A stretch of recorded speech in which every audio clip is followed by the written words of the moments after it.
Hey guys! Let's see. Today is going to be... We're arting. We're doing art today. So today is going to be chill. That's pretty much it. Today is going to be chill. And that's nice. I'm going to continue Zivia's outfit design as soon as I find that damn file.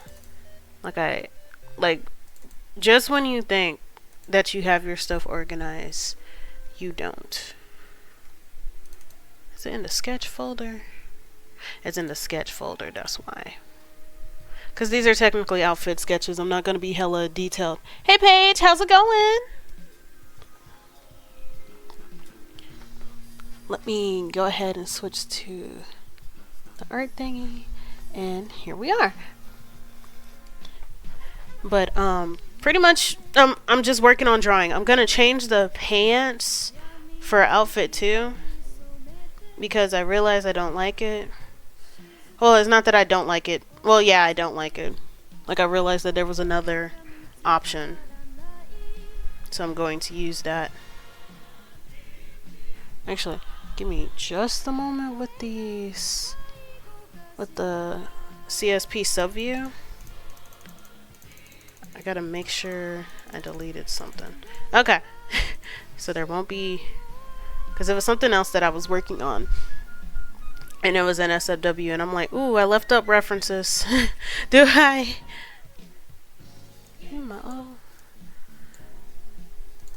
But, so now let me show the references for it. These are the kind of pants that I'm going to draw for Zivia. Because I convinced her. I also forgot to look up some references for the accessories. Honestly, I should have done that the day before. But I forgot. I'm doing good. I was doing some sketching earlier, but my joints hurt today. Oh, I hope that you your hand well and stuff. You got like a brace or something to help alleviate the pain, even if you don't draw anything, just giving your wrist that extra support.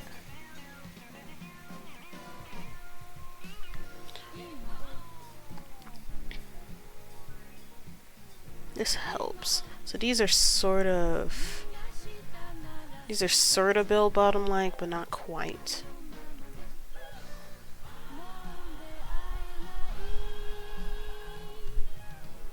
I do have a brace. It's mostly my knuckles though. They've been acting lately. Well, I hope that your hand heals up and rests well. What were you sketching?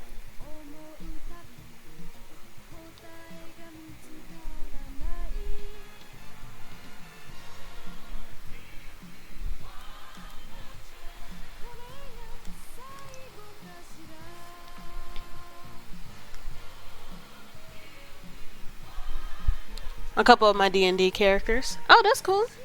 Shit, I haven't played... Now that I think about it, I haven't played D&D in so long.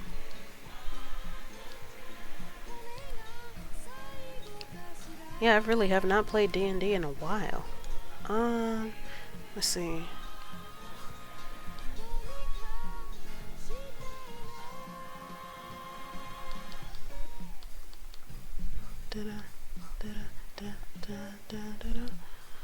Cause let's see, the last time I played D&D, I played as a monk, and there was this sort of idea that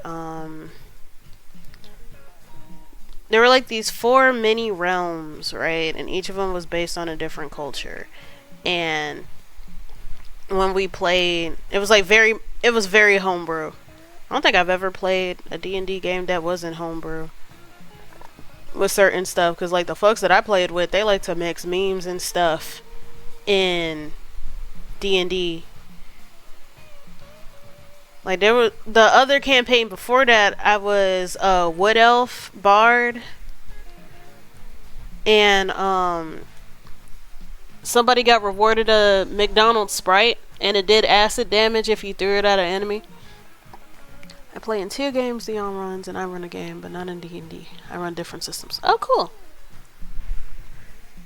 That's cool.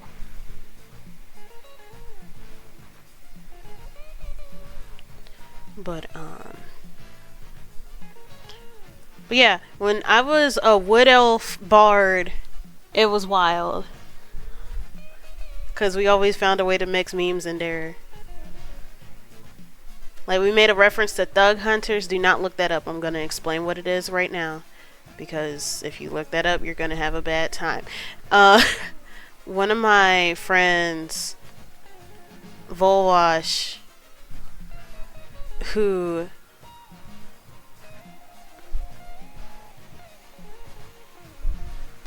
Volwash is just built different, and I love him for it. Because some of the fucking jokes that he makes. But there's this website called Thug Hunters, because it was like a fucking meme in my group chat to just randomly ask folks, hey, do you think that there's an issue of crime within the black community? And this is a group full of nothing but black folks and stuff, and it's just like, look up thughunters.com on how to deal with the problem, and it's gay porn. So we made a reference to that in the fucking game, because I got a bunch of friends that are fucking degenerates. Or the McDonald's Sprite thing that did acid damage. Or there was another thing, and this is why I say I'm gonna tell you. One time I went into a political Discord chat that was turning into a right-wing hellhole and stuff, and I got tired. Cause like, okay, their whole thing was that, oh, we support uninhibited free speech and you can say whatever as long as you could defend it. But it's just like, these guys can't defend it. They just keep talking until you get exhausted with the conversation and leave. So I just decided to be ignorant and be like, hey, since y'all want to talk so much about crime statistics within the black community, here's here's an alternative method to policing and an example of community moderation and stuff, and it's called thughunters.com. And I posted the link and they clicked on it and they got a rude awakening. It was lit. I hated that server, but some good did come out of it. Because, like, I got a couple of art commission clients, and there were definitely some good people who were, like, genuinely decent and stuff, and I've made permanent friends with. There's not always a silver lining. I don't like that idea that there is a silver lining to everything, because some things are just ass. And that's okay. You don't have to, like, make something quote-unquote productive out of pain all the time. Sometimes pain is just pain in its ass. The sooner we learn this is the sooner we can learn peace. But there are silver linings sometimes, and that's also something to acknowledge. Yeah. So it's just like, now you know, like, if you see a right winger talking about crime statistics in the black community as an excuse to dehumanize us and shit, now you know how to deal with it.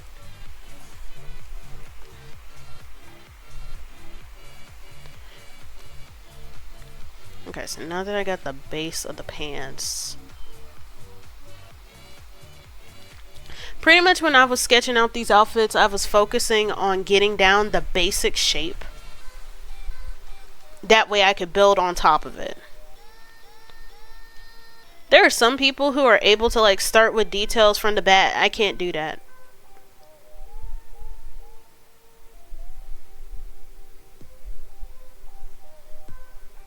Like, I have to have a landing to build upon.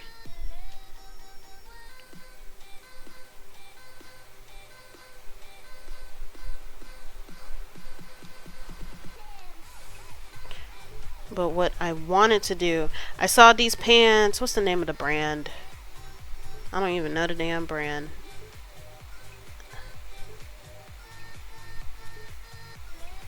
But, this brand makes really cool designer pants. And since my friend Zivia has a bat theme going on, I'm doing that. It took some convincing though. She's just like, they look kind of weird. And I'm like, yeah, but you'll look original. Like, let me do this for you. You said that you trusted in my designing capabilities. Believe in me. Yeah, I always do things on separate layers and different colors like that. Yeah, because like that helps me differentiate, especially when I'm doing line work. So I don't accidentally put like the wrong article or whatever on the wrong layer. Like for those who sketch on one layer and stuff, good for you. I can't do that though. Have a good day.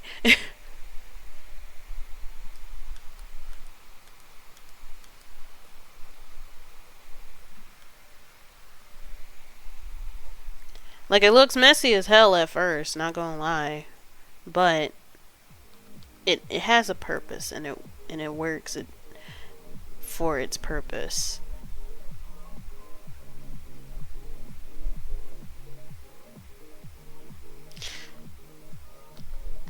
You know, I really say that I'm into fashion design and that I wanted to be a fashion designer, but from the looks of it, I might be better as a stylist. Because honestly, I do more of putting existing works together to make a cohesive outfit than like actually creating a new article. Or if I do, if I still do like a quote unquote new article, it's still like Frankensteining existing things. I'm definitely a character designer. But fashion design, it's like, am I really that girl? Am I really that kind of fashion girly? Are the bat wings long enough? Huh.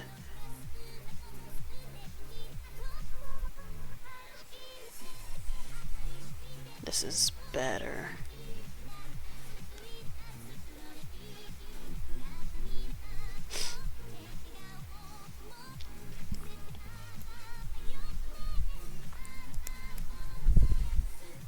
I'm glad that I'm showing more of my fashion ability though when it comes to drawing characters. Cause I kinda was with Blake. But in some ways it's kinda limiting because like Blake Belladonna is an established character and I'm the kind of person who's like I want to, even though I'm doing a redesign, I still want to make them look recognizable. Like essentially if I was given the same assignment, this is my execution.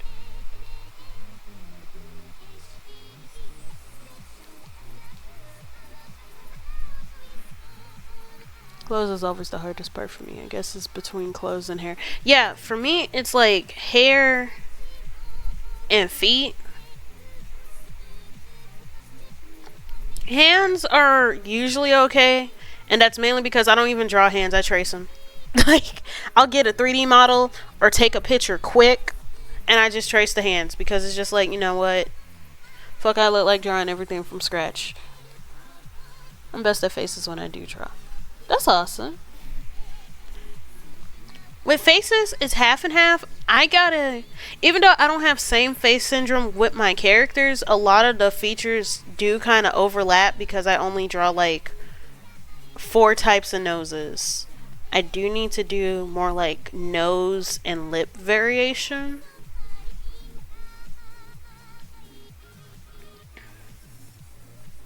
Outfit 1. So I'm going to make a folder for embroidery.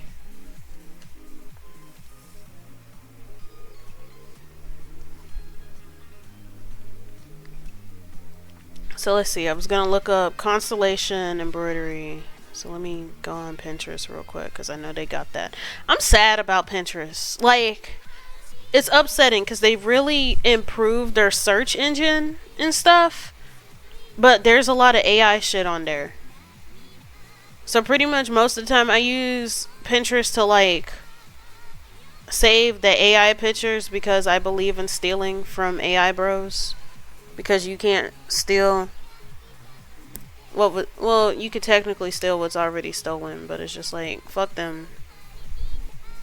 Plus, you won't honestly, it's really not stealing legally because I think it was the Supreme Court that put, what's the word? I think it was the Supreme Court that ruled that since AI is more so a quote unquote transformative work, it can't be copyrighted because it's already based off of existing images and stuff. So yeah, if you see like an AI article of clothing, use that shit. They can't do anything.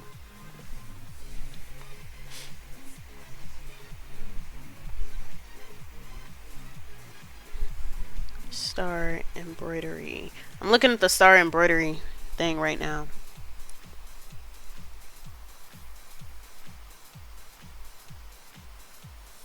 Actually, what's the name of that one artist that I follow? Because he draws a lot of. He draws a lot of dudes in these gender non-conforming clothing. Ree Jaffers, that's his name. I should look up his stuff.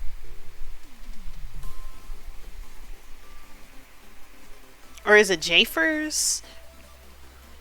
Because I really like the way that he does outfits, and he does a lot with like expanding what male fashion could be. Wait, is Jaffers a he? Now that I think about it. I think he draws a lot of masculine figures, but that doesn't necessarily mean anything. Oh, he is a dude. Oh, that's so cool. It's a small world.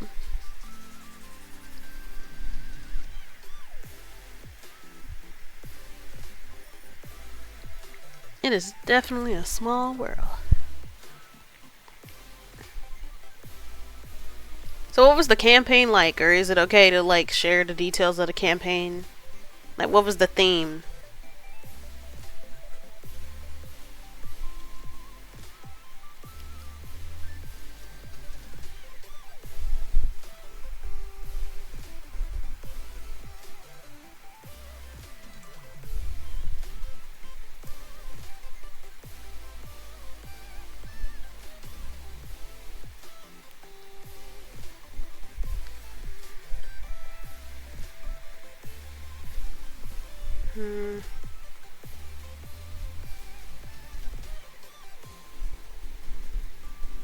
I need to look up.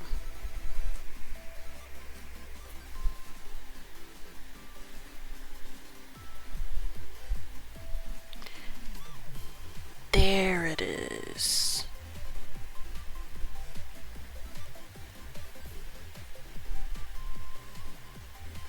This is what I needed.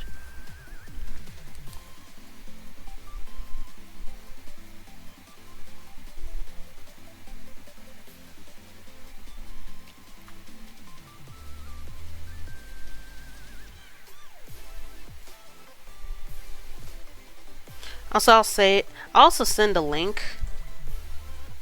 That way I'm giving credit to the thing that I'm referencing. My brother ran it. It was mostly open world, and I think we were heading towards like fighting back now, which is a bit bad guy in basic D&D. Yeah, I'm like half and half with like I'm half familiar with D&D lore. Like, I'm the kind of person where I may not know names, but I'll know obscure stuff, like how you can ask for an arena if you're trying to negotiate a demonic contract. So it's just like, yeah, I don't know who the Demon King is, or I can't remember who that is, but I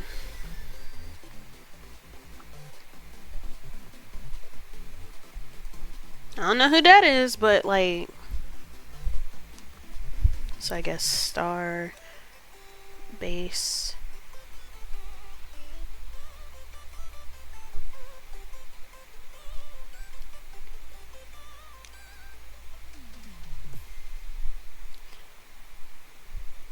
So I guess let me look at the garment closer. It looks like a star chart.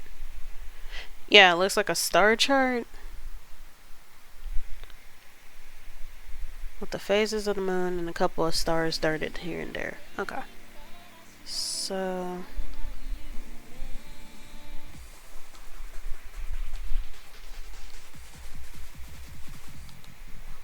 I'm gonna bullshit a constellation design.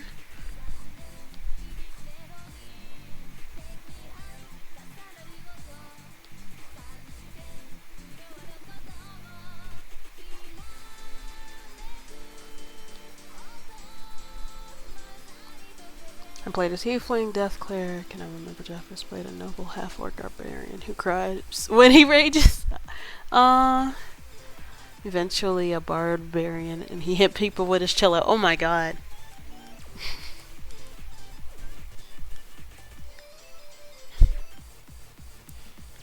Dude was dedicated to his craft. Honestly, I can understand a cry when rages. Like, whenever I get really upset and I don't, like, vent everything out in time, I start crying.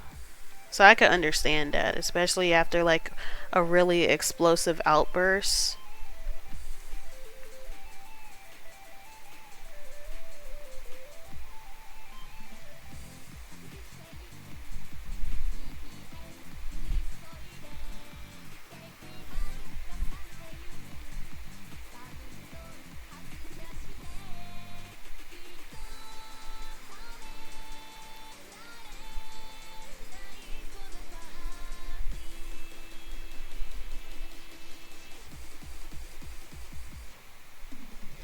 I think I'll keep the designs, like, restricted to the lower part of the sleeves.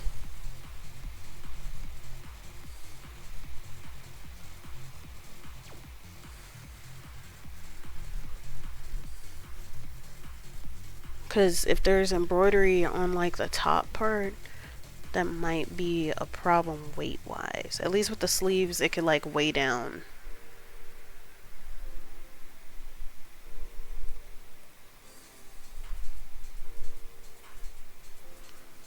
And then give it, like, a little outline just so I could see it better. Yeah, very relatable trait. Yeah.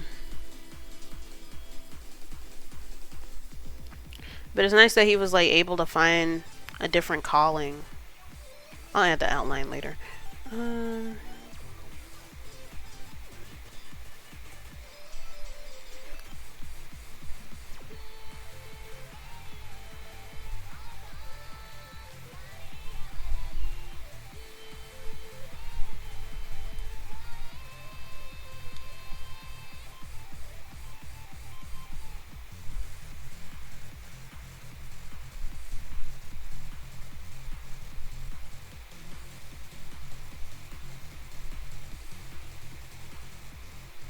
That gets the idea down. Like, I'm mainly concerned with getting the ideas down. And then maybe having that similar pattern at the bottom of the pants. Like, I know with VTuber designs you have to be sort of top heavy.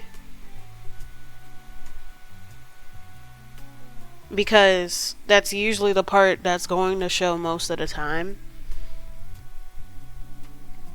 And it's usually around the bust area where there has to be a lot of focus.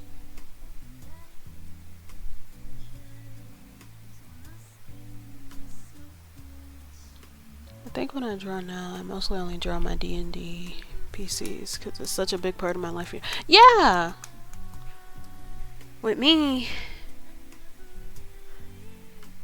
I'm kind of drifting with art. Like, a lot of it is playing catch up.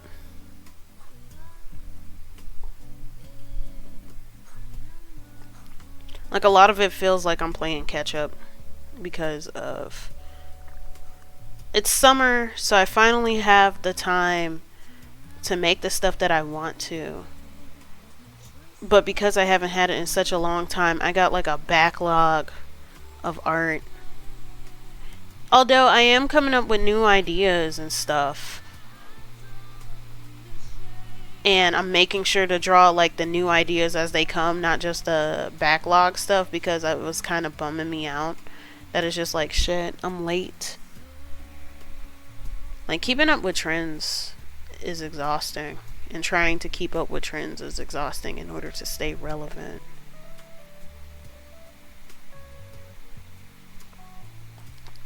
Like, there's nothing wrong with art trends. It definitely helps.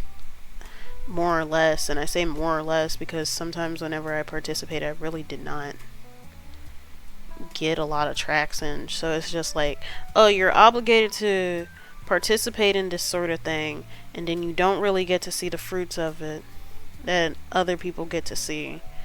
And then there's like this pressure to stay relevant because of like how social media consistently screws over content creators and stuff. Like the fact that we're called content creators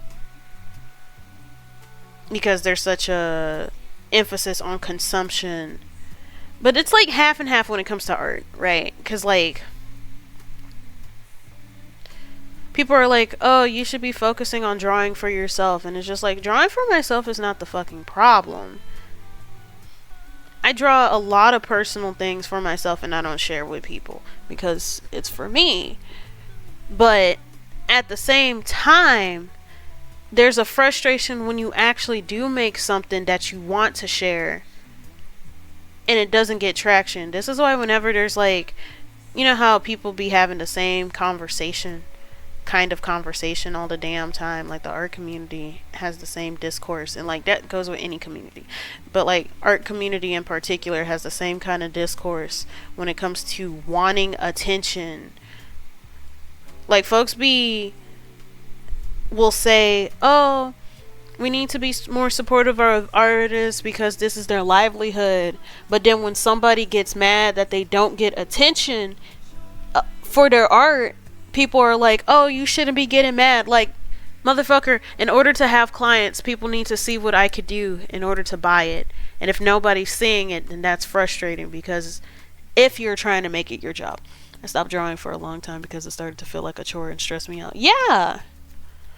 Like, whenever somebody tells me that they want to do art as a career,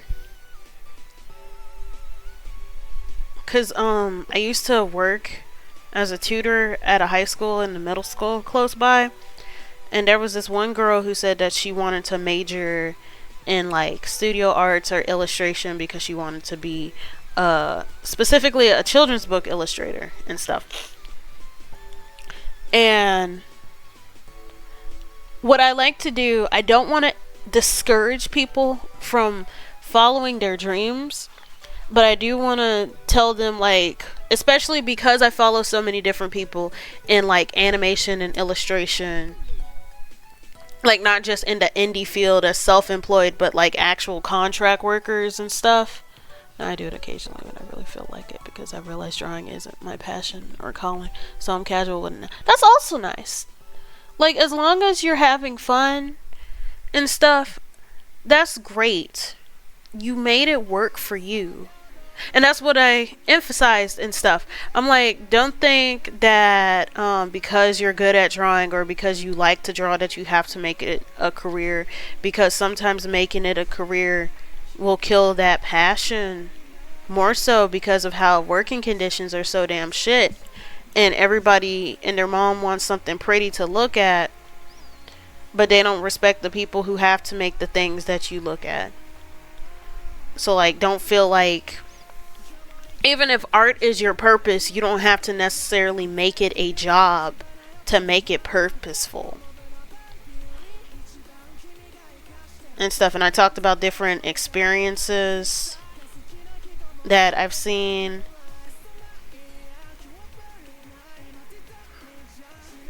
I wonder if it's possible to do like maybe a dangling bat earring. Like, imagine a dangling bat earring, right? And it has like I don't know. Like, it's a dangling bat earring, but it has a star hanging from it as well.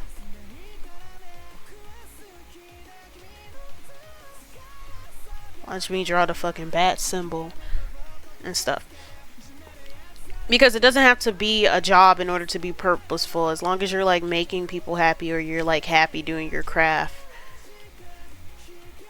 it's fine. And stuff. I've known people who are like lab techs. There's this one artist that I follow. Their name is Dialing Number 9. And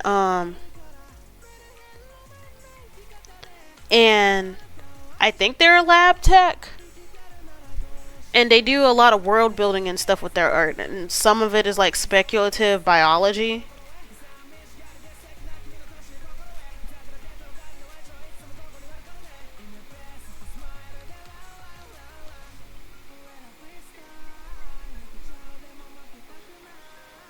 It's speculative biology, which is like a specific form of world building where you apply your knowledge of anatomy and stuff with living things and try to create brand new species.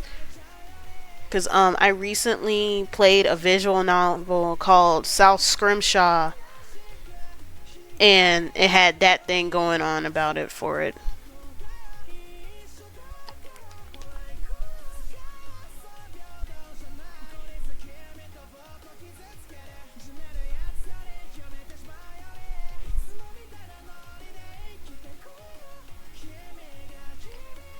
Then what? Embroidery, earrings. Yeah, I should give her some rings.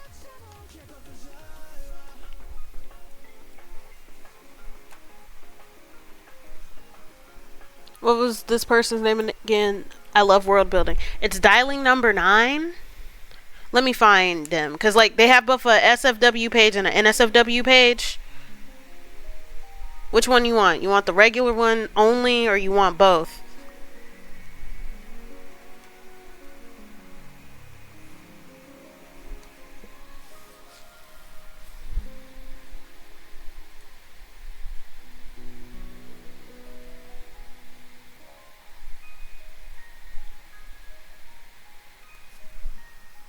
Regular is fun. Okay. Here's the regular one. On the regular one, they also deal with mature themes sometimes, but it's mostly like violence. And even then, it's not graphic.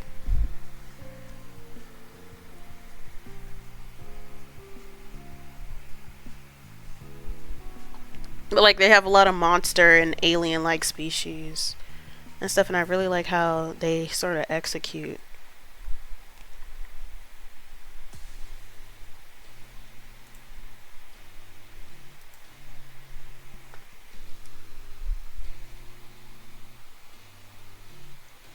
But what else? Oh, I forgot to color the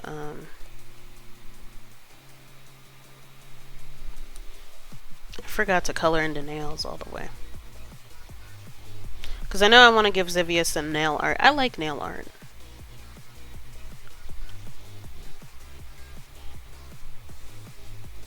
I faded the mannequin so it's easier to draw over it.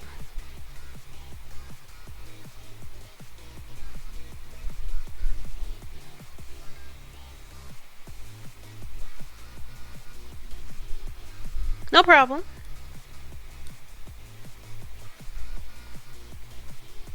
But I think that dialing number 9 is like a biology lab tech, and that's sort of their background when it came to doing the creature design and stuff. And they do the art on the side.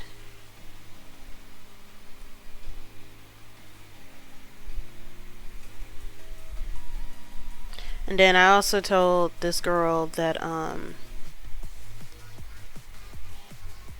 don't think that you have to like have your job be a specific way in order to do a specific type of thing. Because like, I got another friend,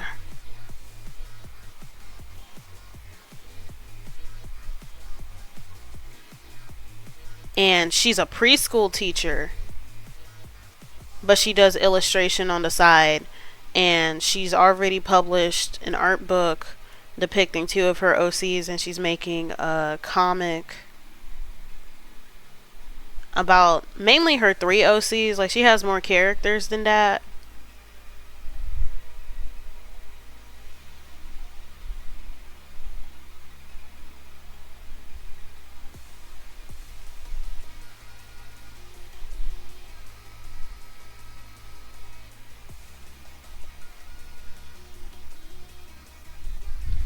She has more characters than that, and then she's mainly been focusing on the 90s AU.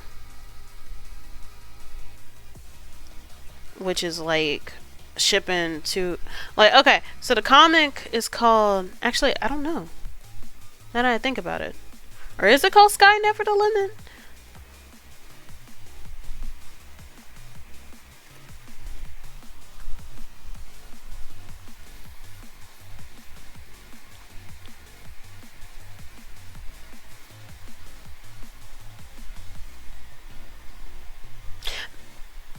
Pretty much, it's about this one girl who's like trapped in her mind right now, because she's not given a lot of information on it. She's mainly been posting art as she's working on it, and she would give updates.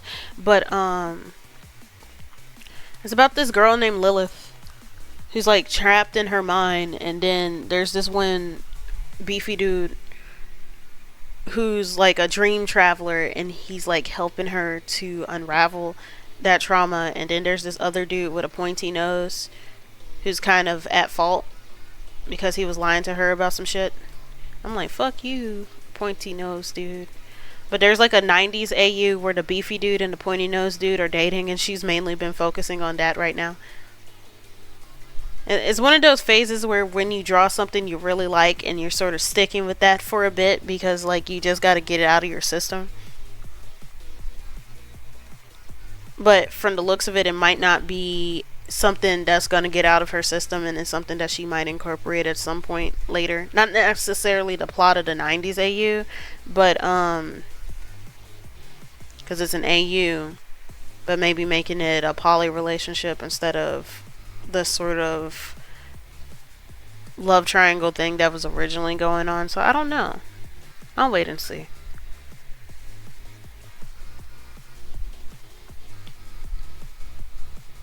But I really like Lilith's work with the way that Lilibeth's work, that I like the way that she draws intimacy. It sort of inspired me with my OCs that I have put down for a long time. I need to get back into them.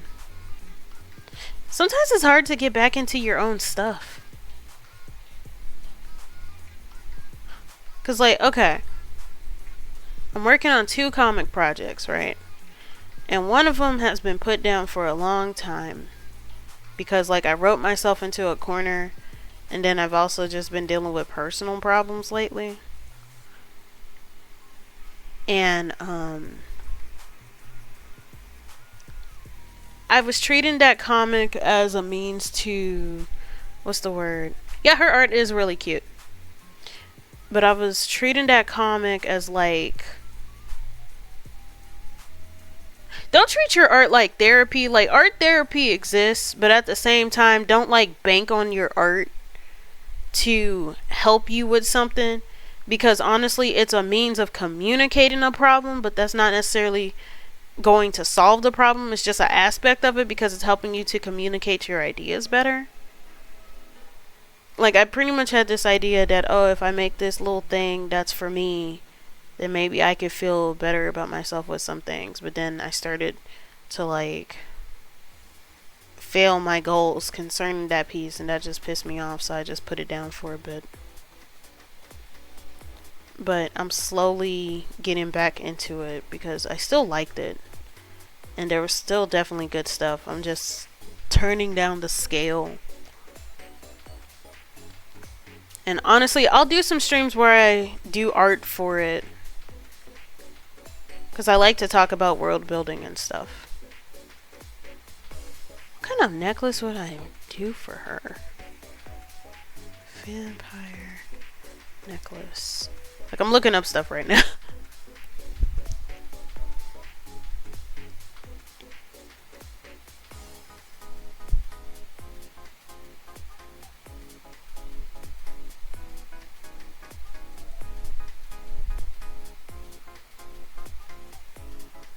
Let's see.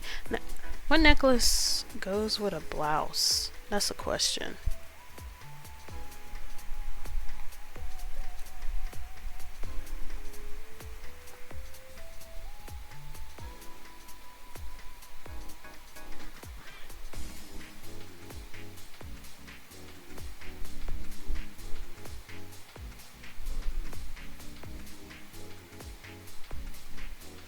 A necklace to wear with wet neckline. That's helpful.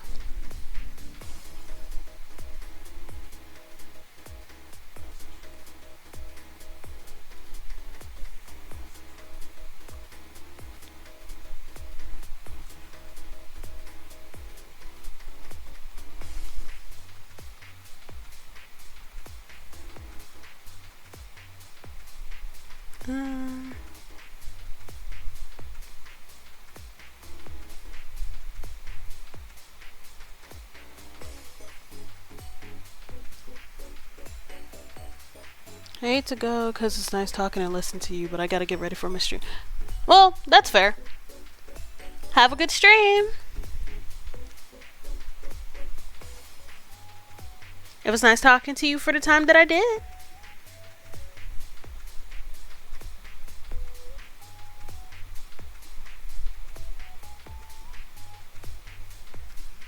Let's see.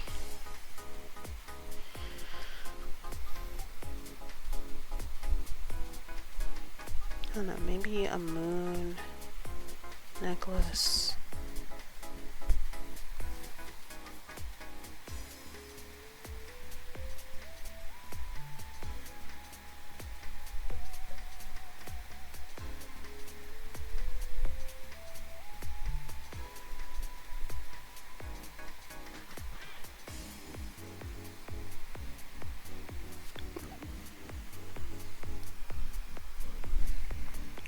Moon necklace.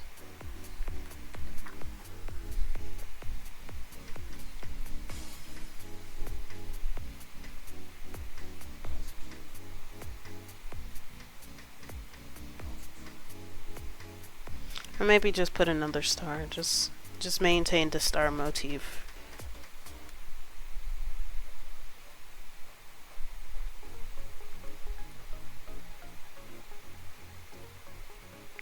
Then maybe put a little jewel on the inside. And then this is more solid.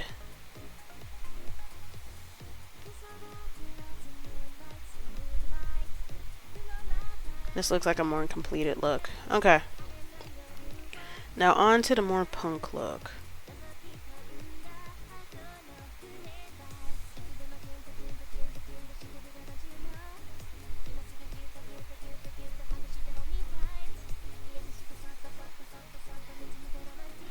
So what did I want for her? Go for her earrings, a choker.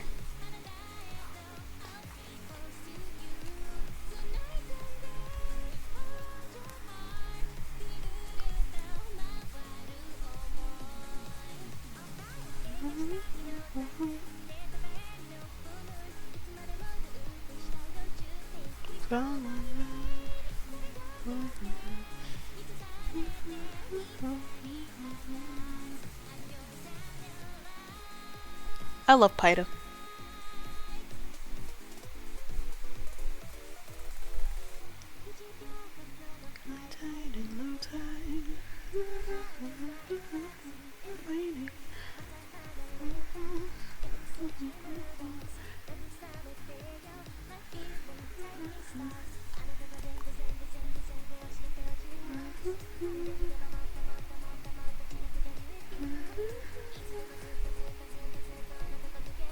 Let's see, choker.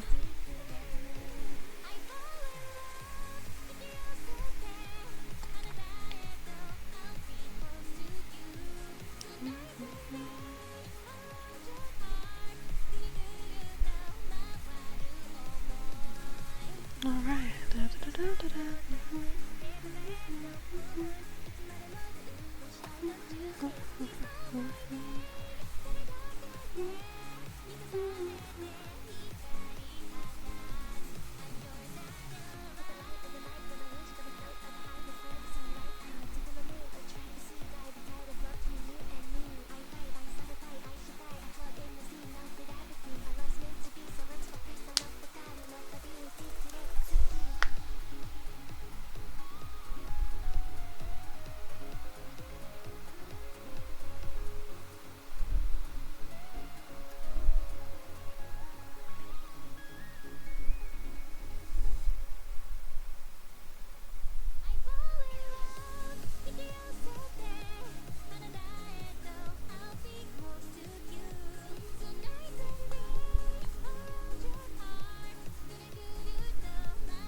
What was I looking for again?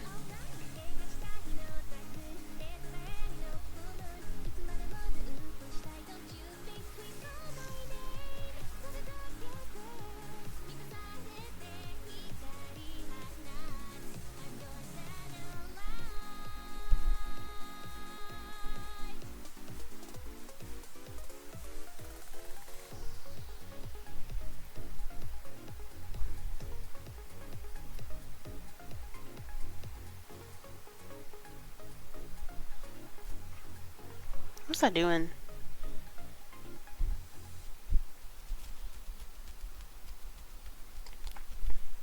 I already forgot what I was doing. I hate forgetting things.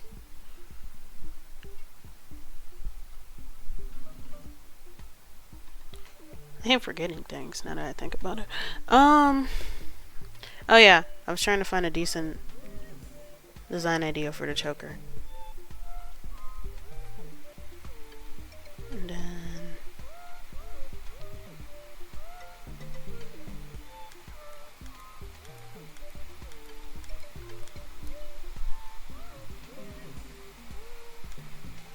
And then what I'm gonna have Zivia do, like, when I'm done, is to, like, see which outfit or even what specific part she likes the best, and, like, combine in order to make a solid design.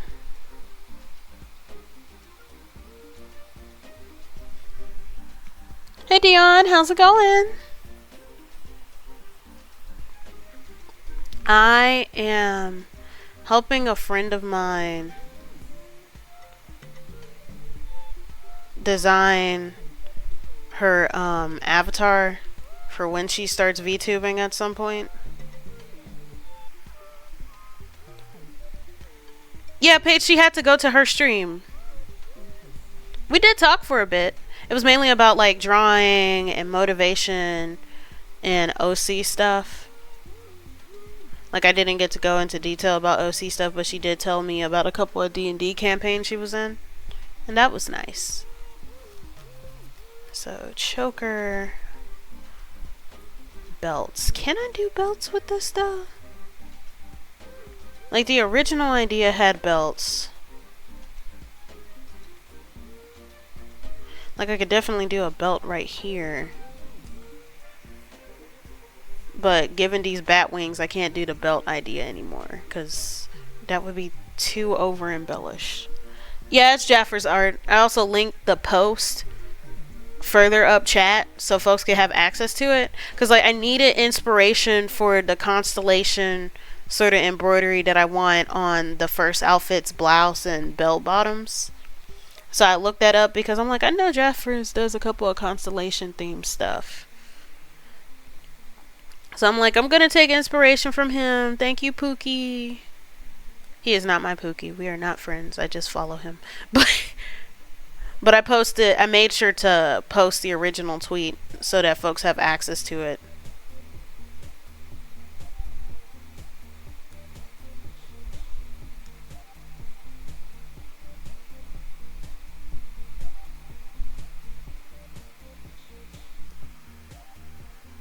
I love his outfit designs. And then apparently he's working on a series about something. It was like about a dad who died and is trying to, like, still help his kids even after the afterlife, apparently. So that's cool. What kind of belt buckle?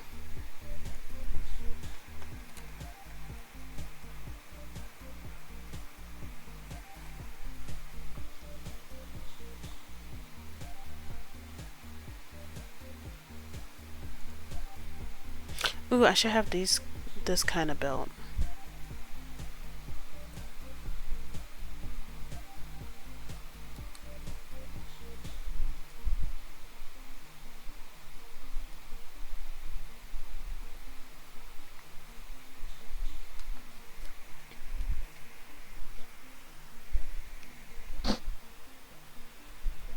Yeah.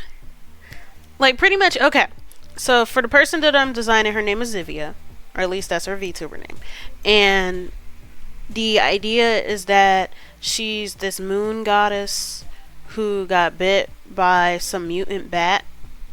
So now her DNA is altered and she has like bat ears and she could turn into a bat as well. So I'm pretty much trying to design looks that give that motif. And then like she eats specifically like a fruit bat.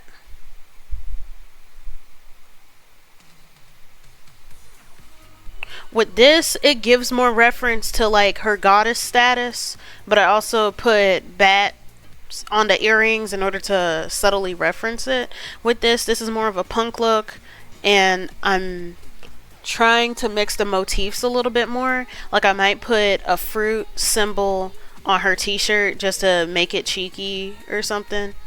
With this, I'm not quite sure. I know I'm going to turn the lapels into bat wings and see where I could go from there.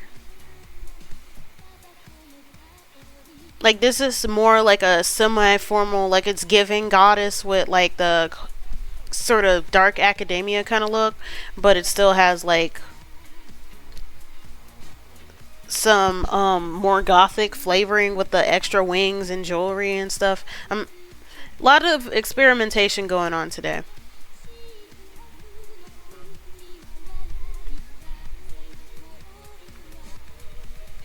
And what does the front of the belt look like? So there's like a fastener on the side. So that's pretty much what I'm doing today, because like this is a lot to work through.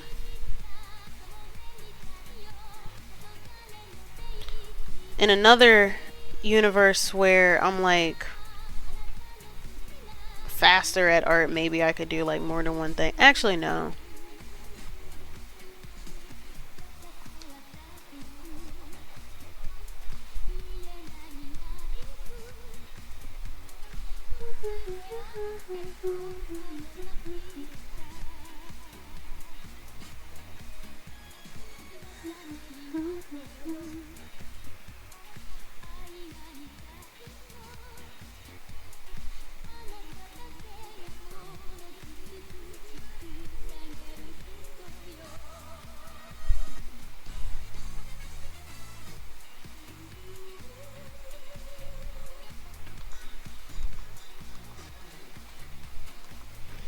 But yeah, that's pretty much what we're doing today. We're just gonna talk junk and stuff and draw. Also, ooh, I didn't get to share with Paige or anybody else. I am so excited because I am so close to making affiliate. Like I already have the follower requirement. It's just the viewer requirement, which honestly that's understandable. Cause like I didn't start getting a lot of, like I got some engagement, but I've only recently started to get like more consistent engagement outside of like one viewer very recently. But we'll see how that goes. I'm excited to make it. Not necessarily because like, okay, I do not necessarily care about Twitch pay outside of like the unfairness of it all, because like there's obviously people who make a livelihood on Twitch and the way that they're like screwing over creators in that regard. But I'm more concerned with the interactivity aspect, because like I like the different stream alerts with the point system. The average can get messed up real easily. Yeah, there's way more stuff as affiliate. Cause like I want to create really cute emojis and stuff, and I want to make fun jokes with the different redeems and all this air kind of junk. Like I'm gonna have a soundboard ready.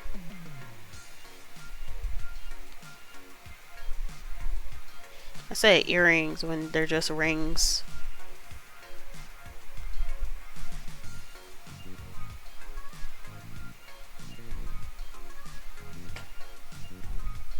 Hold on. I did some collabs and guests on my streams to help with my average, like basically a month before I finally got affiliate. Oh, that's nice. Honestly, I do want to do collabs anyways. I just gotta figure out how to like set that up. Because like if my streams like okay, yesterday when I was playing Dave the Diver, I found out at the last minute that I had to update my game. So like I log in and I'm about to get on the game, and then it's just like, yeah, we're updating, and I'm like, oh hell. So cuz like I don't necessarily mind messing up when I'm by myself, but like messing up around other people and having them need to wait for me, I'm like, damn.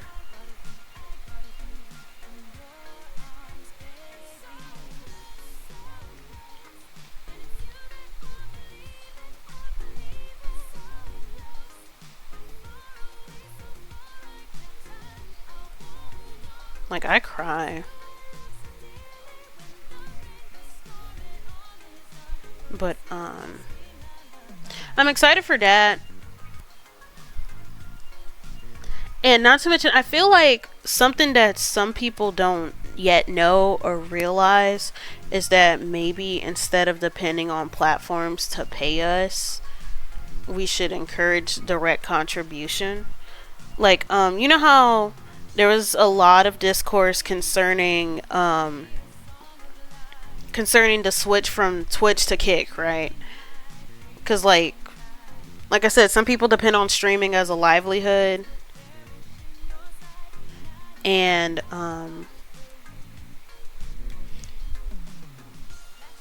when they changed those benefits when it came to monetization, and also like the exclusivity bullshit that they're trying to do, a lot of people ended up switching to Kick because Kick has a 95-5 ratio when it comes to revenue of any kind. And of course there was controversy when it comes to people switching to Kick, because Kick, I don't respect it as a site because of how it advertised itself as a haven for folks who got kicked from Twitch and YouTube for nefarious reasons. Because like the co-owner right now is Aiden Ross, and that dude is a Nazi sympathizer, and he got kicked from Twitch for soliciting NSFW content to minors. But even with the reputation that it has, you really cannot beat that 95-5 ratio money split and stuff, especially for somebody who has to pay bills and streaming is their means to provide for themselves.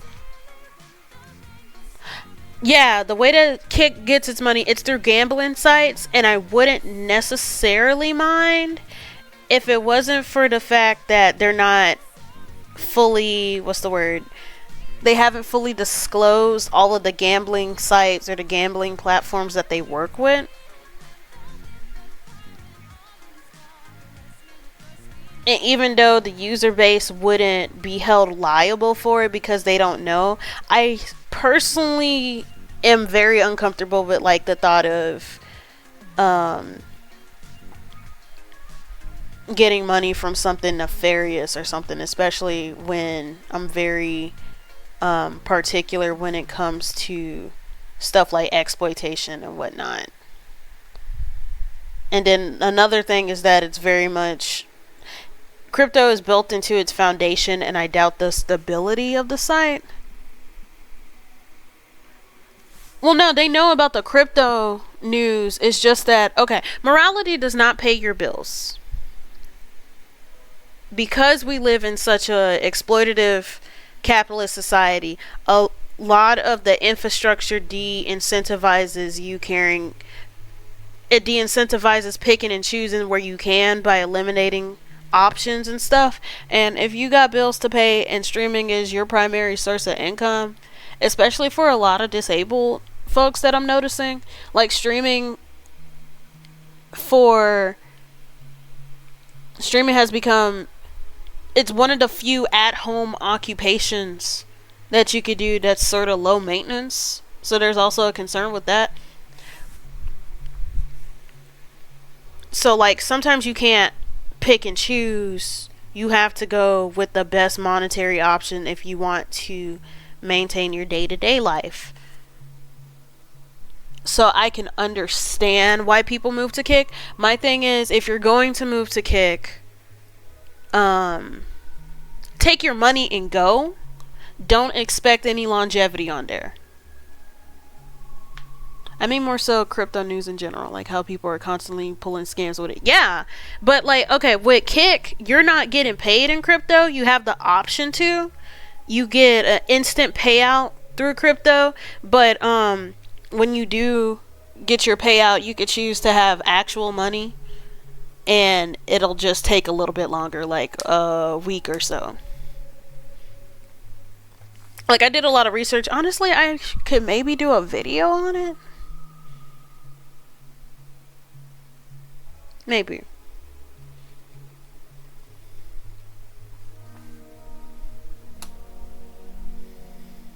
Maybe I could do a video on that.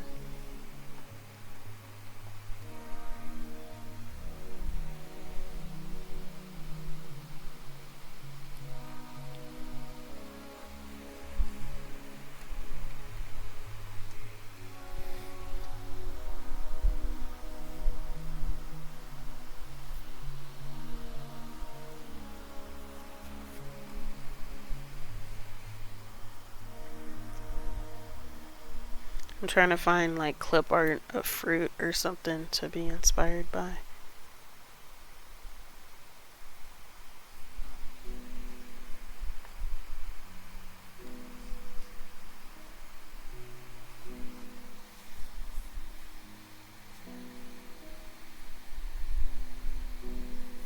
Ooh, the trumpets.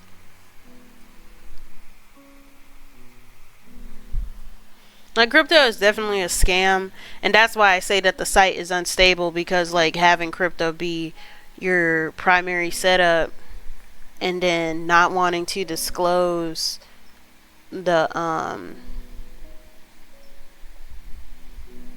your sources of income of all of the different gambling sites you're partnered with, that's very much shady. Which is why I'm like, get your money and go. Because like that, if you make partner on Twitch, you can make $16 an hour.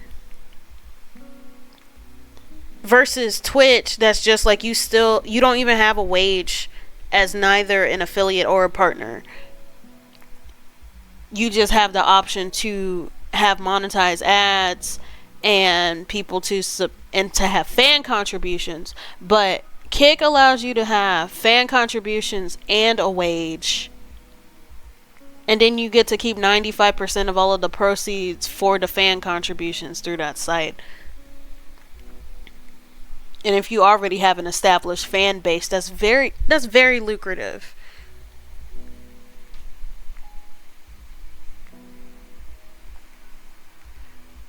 But because of like all of the instability and just simply how garbage those who run the site is, and it's just like, oh, there's no ethical consumerism under capitalism. I hate that phrase so much, because like, okay, I hate how that phrase is used.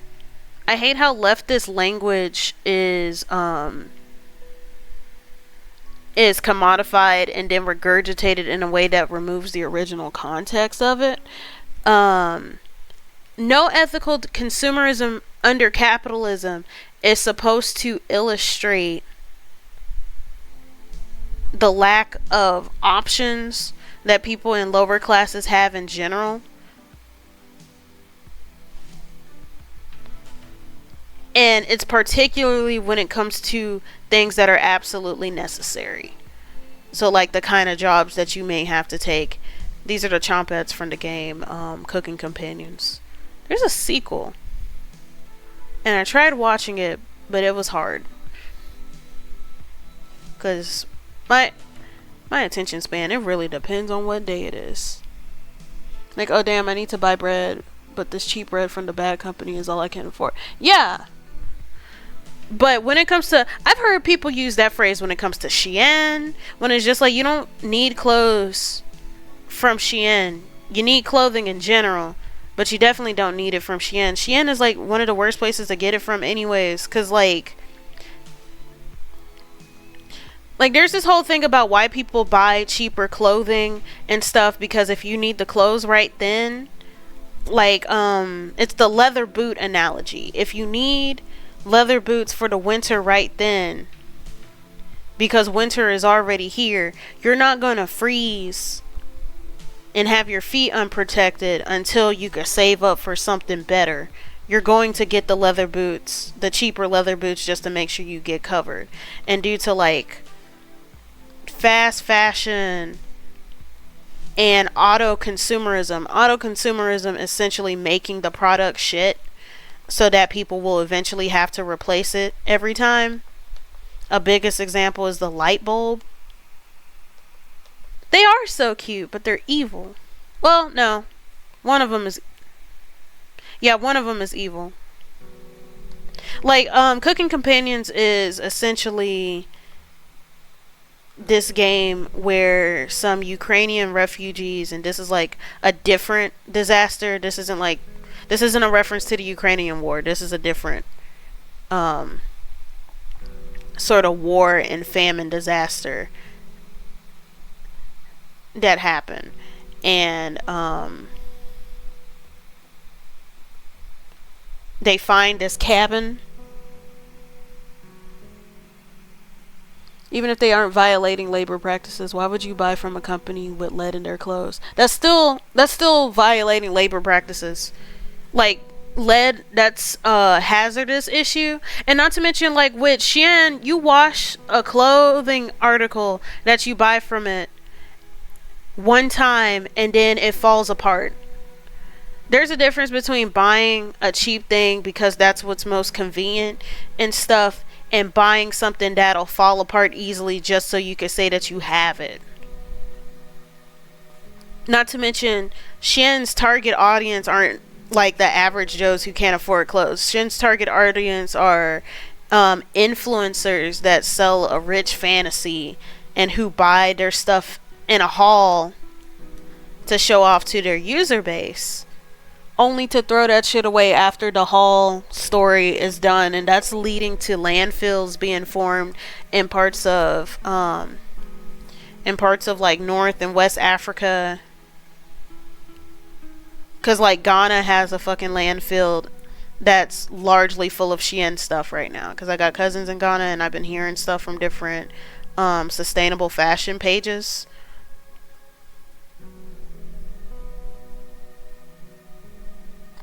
There's a difference between buying something from Walmart, because even though Walmart is also fast fashion, there's an obvious difference between the quality of a Walmart clothing versus Shein, which is like, is meant to have a 1-day shelf life just so you could continue to buy hauls of clothing for your audience performance.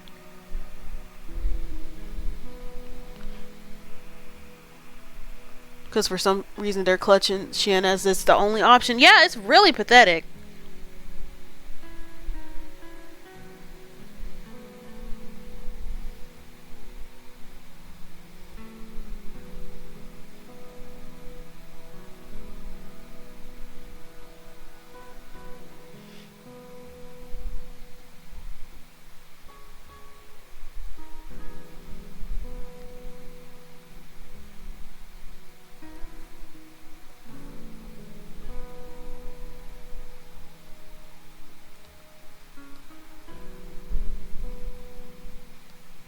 And then did you hear about the recent thing with Shein?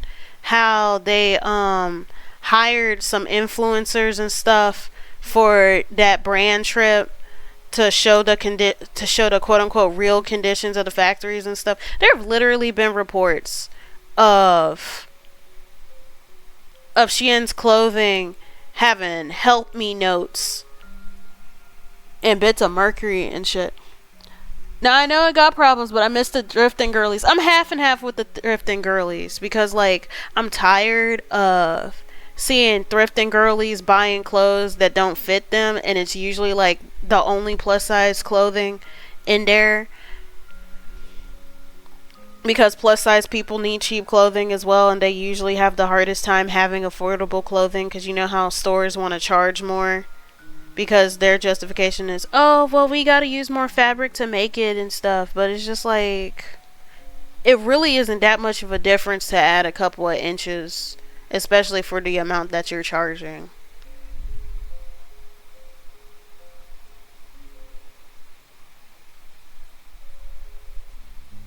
Like, that's my only issue with the thrifting girlies.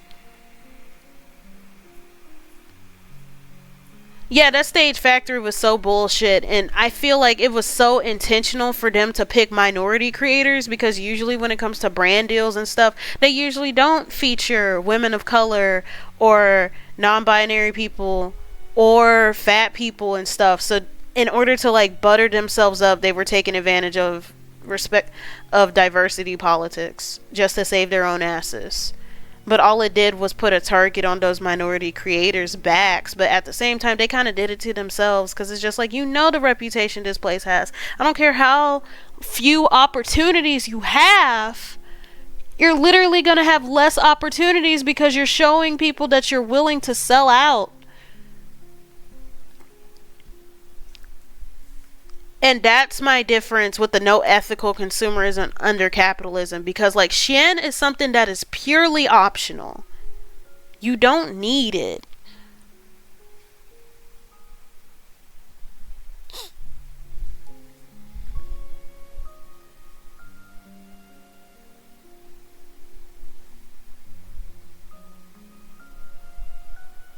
Like, no ethical consumerism under capitalism, that only should count with non-necessities.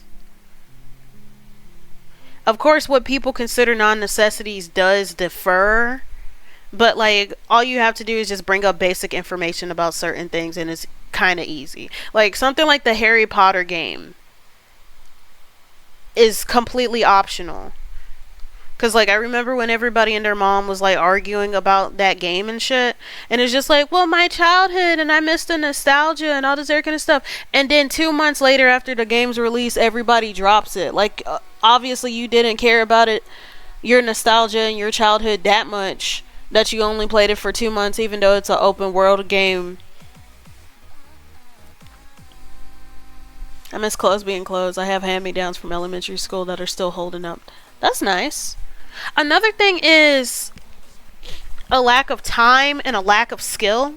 Like, I feel like we could upcycle a lot of our clothes if the average person knew how to sew, but even with the lack of knowledge, it's still ass, because nobody has time. We only have time to work and consume. Yeah, everybody was defending that game that bad because, oh, my childhood and all this other kind of stuff, and the franchise is just mid. And I say the franchise is just mid. It was just like, oh, y'all are saying that because J.K. Rowling is the way that she is. I said that it was mid before I even found out that J.K. Rowling was the way that she was. Because, okay, when I was in middle school, I got into Harry Potter through the movies, and I liked the movies. And then, you know, knowing how the movies are usually always better than the books, I read the books, and when I read the books, I was fucking disappointed. And I was mad that this franchise managed to become a franchise because some of the shit that was in there. Because, like, that whole sequence with the house elves being slaves and saying that they're naturally predisposed to be slaves, and then the girl that everybody was making a big deal of having a black version in the movie, in the play, that was ass. Like, okay, if Hermione is black and there was a huge thing about her wanting to free the house elves and stuff, and then folks were making fun of her for freeing the house elves, like, that whole sequence automatically makes it ass. The fact that Snape is treated as a sympathetic person, even though he became what's essentially a wizard KKK member, because his childhood friend didn't want to fuck him, and then he proceeds to grow up and bully children in order to become the bully he never got to be in high school. Like, it's so ass. You want to know what's a really good wizard story where it's like kids learning magic and shit? and dealing with magic terrorists, read Witch Hat Atelier. I love that manga. And then apparently it's getting an anime adaptation. I don't know what kind of earrings I want for her.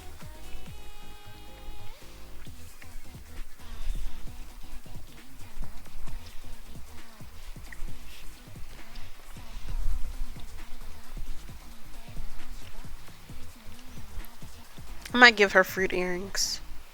To still be cheeky. No. I'll add more of the, I'll give her fruit earrings, but I'll add stars to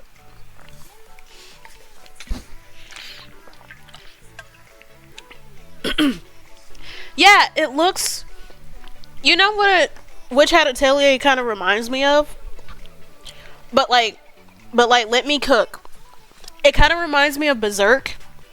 In the sense that both look like medieval wood carvings, but for very different moods. Like, Witch Hat Atelier reminds me of those very old medieval illustrations and those detailed books, whereas Berserk is like a wood carving that's depicting the 4 horsemen of the apocalypse. Because, you know, Berserk is a very apocalyptic story.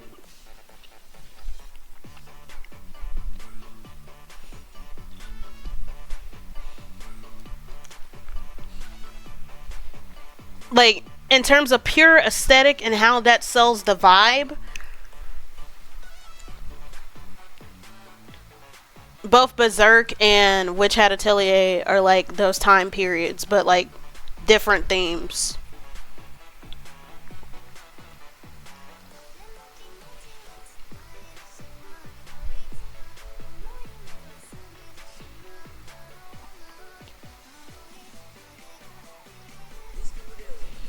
Then, I don't know, have star shape. Give her like star shaped leaves or something.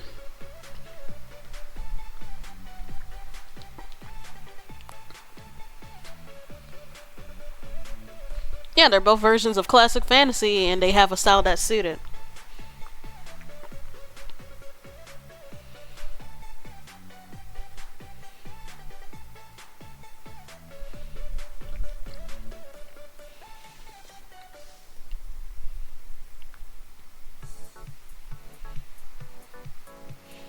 No, I'm so happy for that show, and I'm glad that shoujo is getting a revival. Folks are like, oh, if this thing could get an adaptation, can Uran? I didn't like Uran. This is an unpopular opinion, but I did not like Uran. I did not care for most of the characters. Not to mention, I kind of find it a little bit transphobic, because it's just like the way that Haruhi's parent gets treated. It's weird. Like, I don't like it. But considering that Fruits Basket got a revival and Sailor Moon had that other movie release and it actually showed the intimacy between Usagi and Tuxedo Mask, then the Oran fans can get something, but I really do not give a fuck for that show. But there's like some other shows that are getting adapted. I gotta find it again, cause I got it saved in my bookmarks cause I want to look at it. And it's about like a couple in high school, and I'm like not in high school, that go to college, and I'm like, an anime about people in university, you know, grown fucking adults. And there's plenty of that. I just wish that there were more adaptations of that. Because I feel like youth and teenhood is like put on a pedestal within the medium. And on one hand, that's understandable because like work culture in Japan fucking sucks. So there's probably a lot of people yearning for like those times of youth because of those conditions. But at the same time,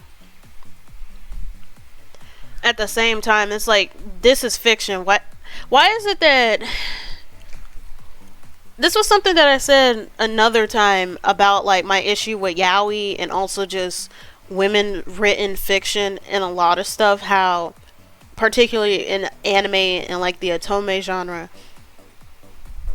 that women can't see themselves winning even in a fictional scenario that they can control, because that's how ingrained some of these problems are. And I think that when it comes to Japanese media and the depiction of teenhood, and same thing with American media as well, like there's a huge issue with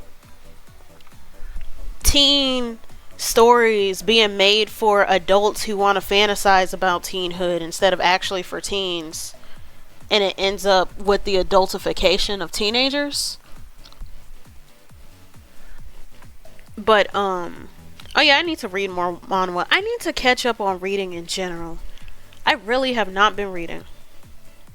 I haven't been watching things either, and like, as somebody who likes film, I need to get into more film stuff.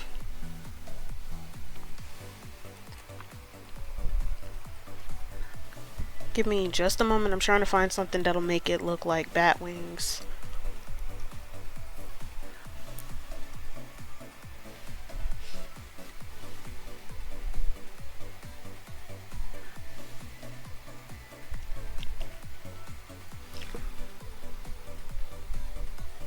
Let me...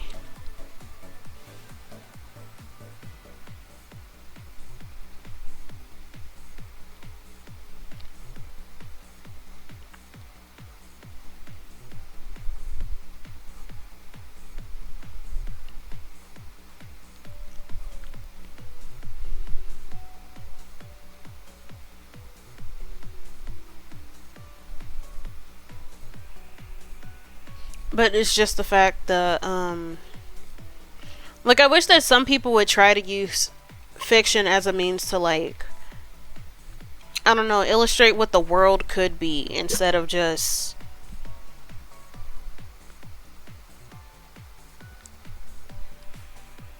Because you have that option. Like, this is why I like solar punk. I'm not as big into dystopian fiction anymore. Because we've gotten to a point where everybody and their mom knows what the root problem is, and we're all complaining, but nobody's like posting any solutions and stuff. Or if they do have the quote unquote solution, it's only like the beginning of it. Like, we defeated the big bad, but we don't show the reconstruction after.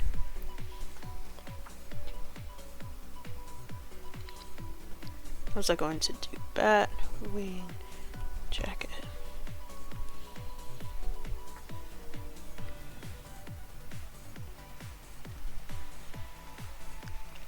So I wish it was like something like that.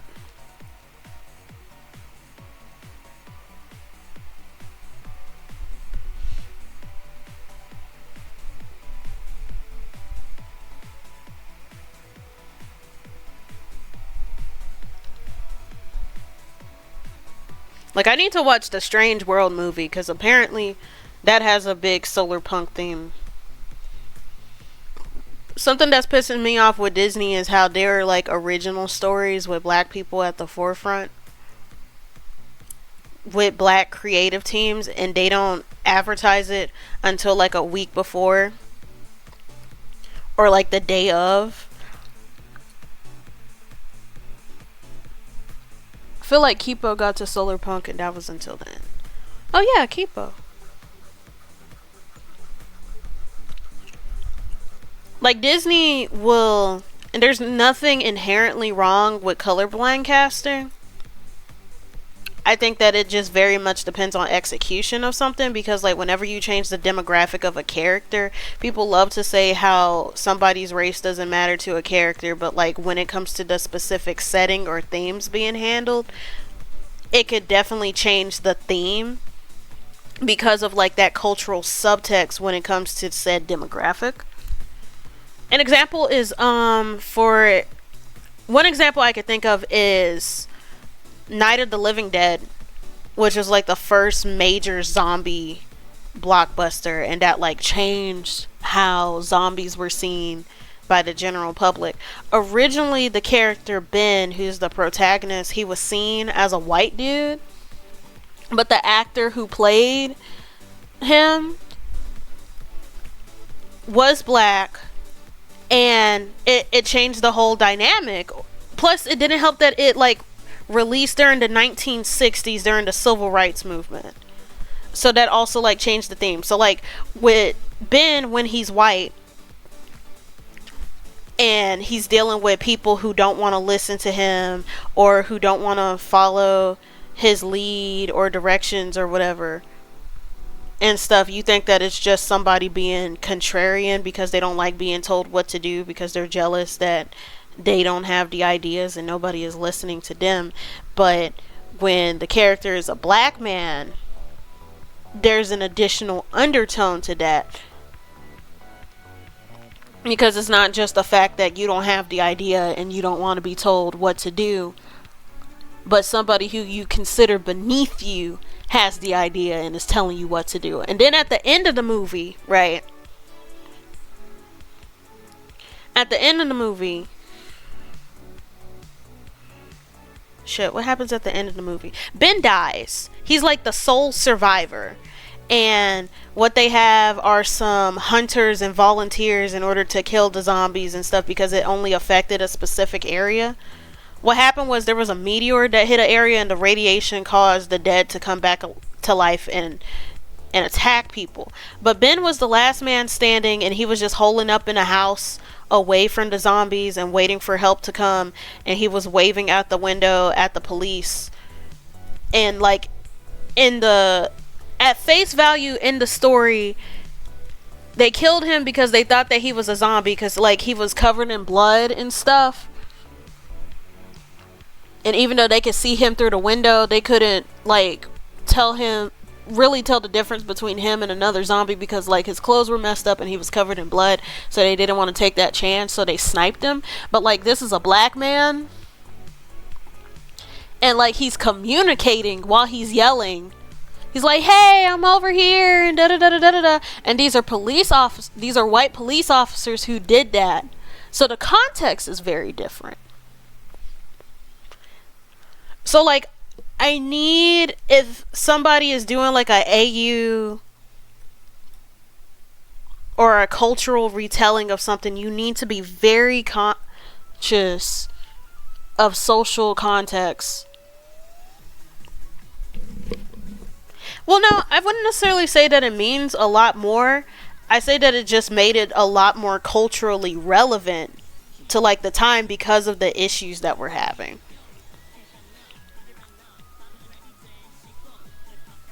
Because like, to me, whenever it comes to like a cultural retelling, like say if we had Little Red Riding Hood, but instead of like any girl, instead of like a regular hood, she's wearing a hijab. It just gives a very different perspective. Like the wolf always represented like being predatory in nature, because like with Brothers Grimm, whenever they told stories, it was usually allegory for specific problems. Like the evil stepmother is the evil stepmother because if you were a royal person, the stepmother was usually your enemy with trying to take your inheritance and stuff. And then with the wolf, it was like a metaphor for being assaulted in the woods, or being nearly assaulted, and depending on a concerned neighbor or a concerned member of the community to intervene and stuff. So like, if Little Red Riding Hood has a hijab instead of a regular hood, it honestly does not change the context that much. It just does it because like those themes still stand, of like the predatory situation and being alone and stuff. It's just from a more South Asian or Muslim perspective, because of how often, despite women are like covered up, despite what women wear in general, we get attacked. But it's just like women who dress more, if you're like in the middle, there's not much to be said about you. But women who deliberately dress more modestly, or women who deliberately dress more explicitly, they have like an added target, because they're like outside of the quote unquote gray zone. Like, it needlessly puts more attention on them, even though they're just trying to live, and it's sad. I don't think I should do the extra set of. Should I do the extra set of lapels? Because that's how the original jacket look. Now that I think about it. Where is it? Where's that picture? I know I had it. Oh my god, where's the jacket?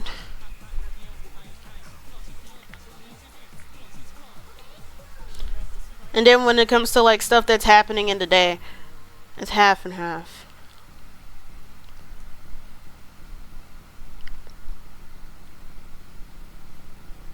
But my issue with Disney in particular is how like they do colorblind casting with something and they promote that way more than the works that were already like inclusive from the get-go because of the demographic that it was made by and stuff. Because my problem with recent works with colorblind casting, I feel like it's more so, it's not really about promoting inclusion. It's mainly a means for intellectual properties to maintain relevancy. Because like they do the colorblind casting, but then whenever the actors and actresses get mistreated, they really do not do enough to defend them. Where the hell is that jacket?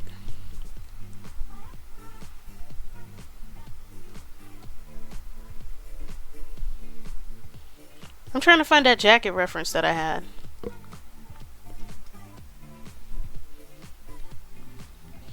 Like, the whole reason why we're hurting for inclusive media in the first place is because behind the scenes, there is a behind the scenes inclusion. And I feel like the emphasis on visual representation, it kind of puts the chicken before the egg.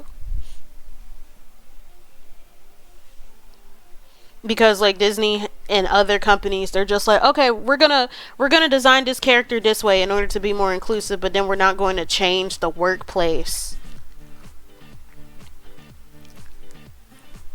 in order to actually make inclusion more of a possibility, because the workplace actually embodies these values.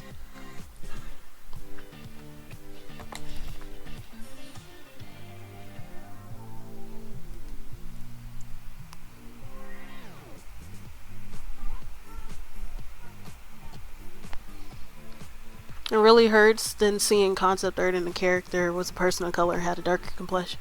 Like, please stop telling this because it didn't improve anything. Yeah.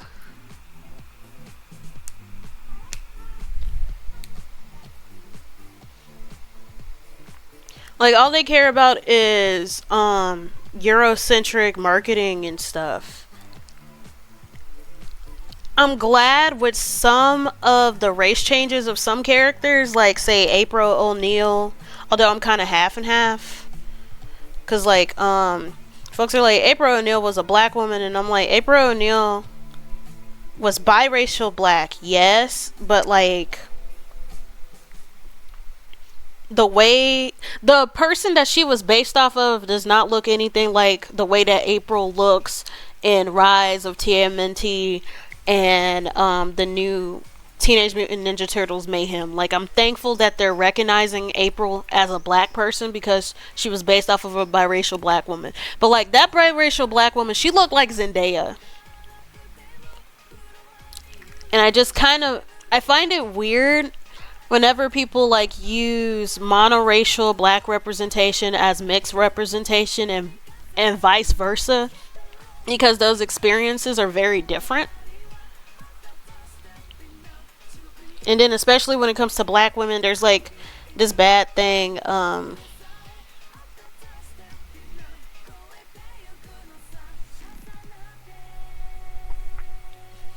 especially when it comes to black women, there's like this bad habit of casting biracial black women as monoracial black women and to play monoracial roles. Like, I'm very much a person who advocates for identity conscious casting, because like we talked about before, when it comes to colorblind casting, you can't really be colorblind because the demographic changes the context of the situation sometimes. And sometimes it's nice to have somebody who can understand or who has lived those experiences directly, because there's like a more personal investment. Okay, so I need to make these lapels a lot smaller. That's the problem.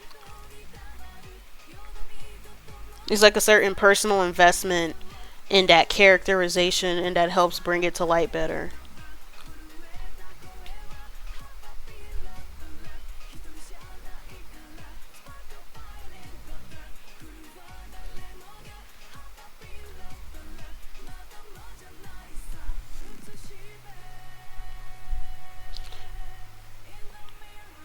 Like, I think an example I could think of is probably when they had an anniversary performance of Hairspray, and Jennifer Hudson played as Motormouth Wilson. You know, the black lady with the blonde hair who helped Tracy's mom gain some confidence in her size, and they had Jennifer Hudson to play as her. And I was kind of half and half with that choice, because, like, okay, even though Jennifer Hudson was a plus size woman and Queen Latifah had already did the role of Motormouth in like the 2007 movie version of Hairspray, I feel like Jennifer Hudson now, she sort of doesn't qualify to play that role. And it isn't because of like her singing, because she's like phenomenal. I will always root for her when it comes to theatrical singing roles, because like she sing, the way that she embodies the emotions of a character is phenomenal. But like, she's smaller now, because remember, she used to be a spokesperson for, what was it, I can't remember, it was Weight Watchers and stuff, and she actually lost weight and stuff because she was having certain health problems and whatnot, so she did it as a personal thing, and that's good for her. But it's just like, the context is different. The only thing that's big about Jennifer Hudson now that she's lost weight are her voice and her boobs. And like in the story of Hairspray, this would, Motormouth is supposed to be a plus size woman with confidence, helping another plus size woman to gain her confidence.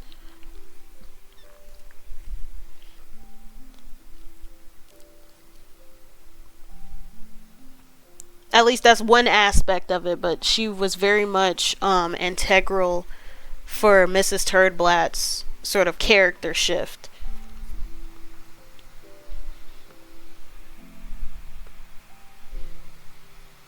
And then when it comes to like, what was another character that's like a correction and stuff? Starfire was black coded, come to find out. And I can't remember how they erased that. I think it was through the Teen Titans TV show.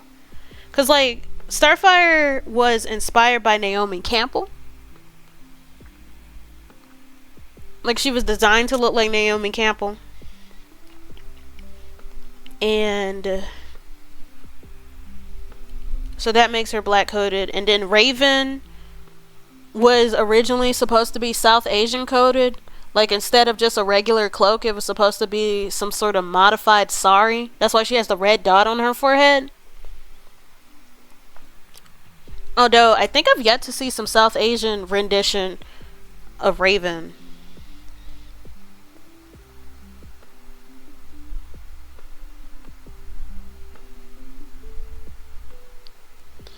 With Starfire, they're starting to correct that more with like the black casting in the Titan show, and that helped jumpstart that recognition again. But with Raven, they've yet to, as far as I know, DC has yet to like move forward according to that.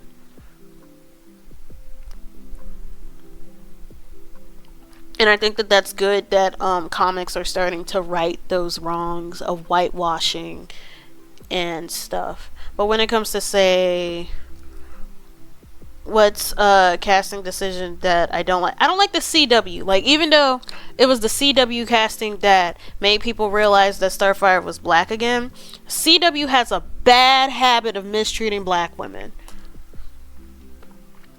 It's not necessarily the decision to cast, but like the workplace conditions that go along with it. Like the stuff that I'm tired of people saying that Candace Patton paved the way for other black women to be cast in traditionally white roles, because Cat Graham literally exists and she did not go through hell during Vampire Diaries just for y'all to erase her like that. Let's talk about Cat Graham and how she played as Bonnie Bennett in the Vampire Diaries, because the original character was Bonnie McCullough, who was a druid, but they decided to keep from isolating viewers of color.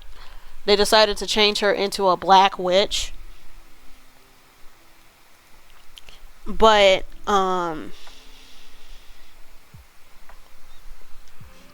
they decided to make her into a black witch instead of a Irish American druid, and they did her so dirty. Okay, now I'm looking at types of glasses, because Zivia, she does wear glasses.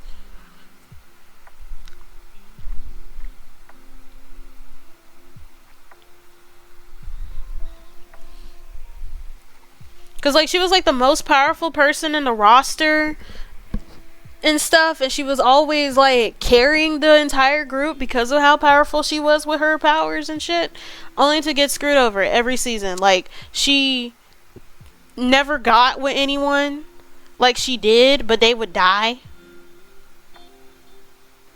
And then, you know, in the books, Bonnie and Damon get together, and you know they weren't going to ship Cat Graham with the fucking heartthrob. Like, even though Paul Wesley, who played as Stefan, was also the heartthrob because of the whole love triangle thing, they're not going to give Ian Somerhalder to Cat Graham. But you know what, Ian? Bless him, in an act of worker solidarity with all of the shit that Cat Graham had to go through, like the lack of accommodations with doing her hair, and she also faced anti-Semitism because she's half Jewish. Like, the actor who plays as Elijah is a piece of shit. The actor who plays Elijah is an entire piece of shit, because he was saying racist and anti-Semitic comments towards her. But Ian was just like, if y'all don't change her treatment and shit, I'm gonna leave. And that simply was not an option, because, like, if Damon leaves, you're pretty much gonna lose the entire show. There were folks that didn't like Damon. Well, they made him a Confederate. He was always a Confederate. There is this weird obsession with the South that white vampire writers have. But, like, with Damon specifically, he was, like, drafted to be a soldier, and he deserted. I found that out because, like, as soon as I found out that he used to be a Confederate, I'm like, sir? But then I looked it up, and then I found out that he deserted, so it's okay. I thought in the books they were part of, like, Italian gangsters. There's, like, a combination of things. I know they had some southern shit. Hold on.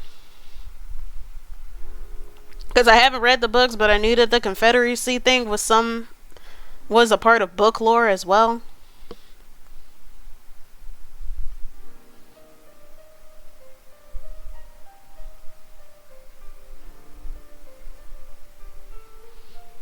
I know that Tyler was like a whole dick in the books. Like, he was predatory and shit, and I'm like, damn, why are you like this? They are from Italy, like their family originates from Italy. I'm on the Wikia right now.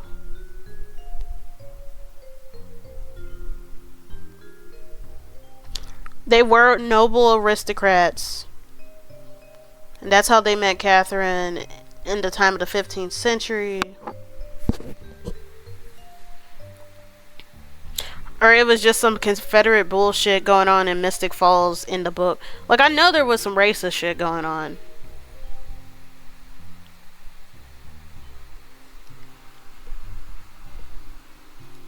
No, they inserted the Confederacy thing into the show. Oh my god, I hate the showrunners with my soul.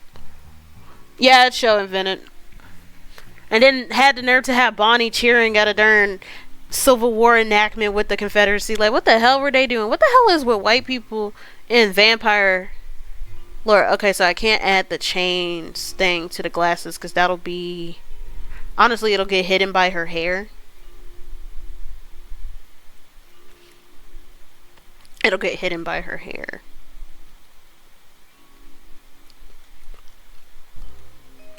I gotta be mindful of what kind of glasses I put on her to actually be able to show them off.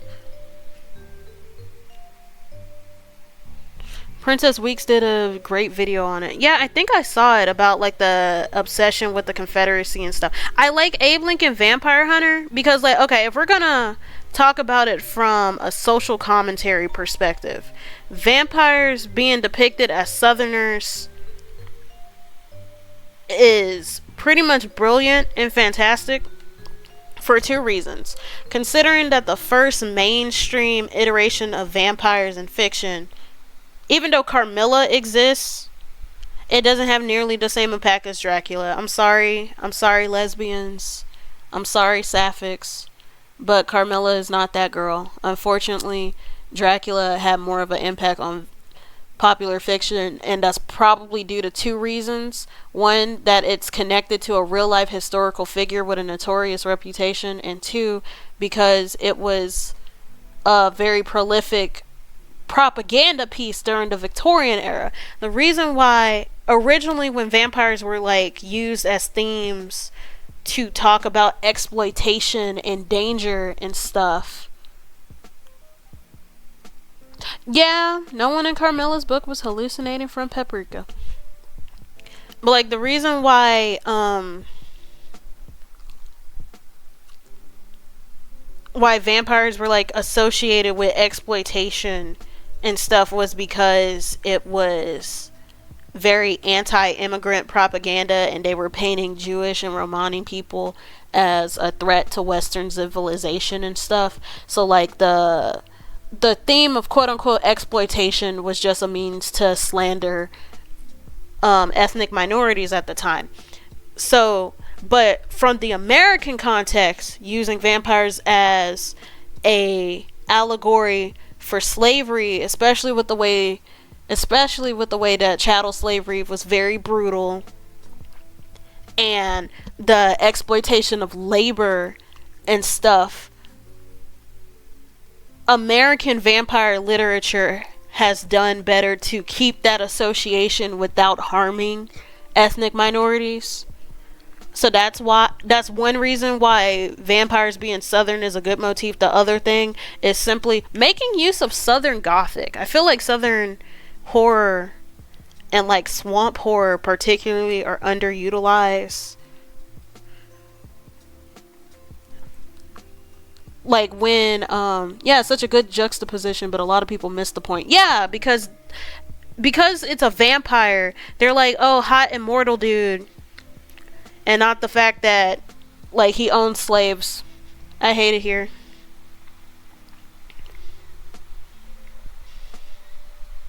I hate it here. But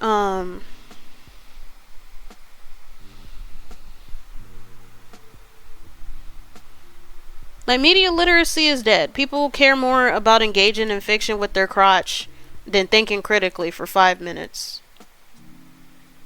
There's nothing wrong with engaging with your crotch, but don't be dick riding slave owners. The bare minimum. I'm tired. But I feel like Southern horror and swamp horror is kind of underutilized, and the only time that they want to do like quote unquote Southern horror is for the incestuous hillbilly trope.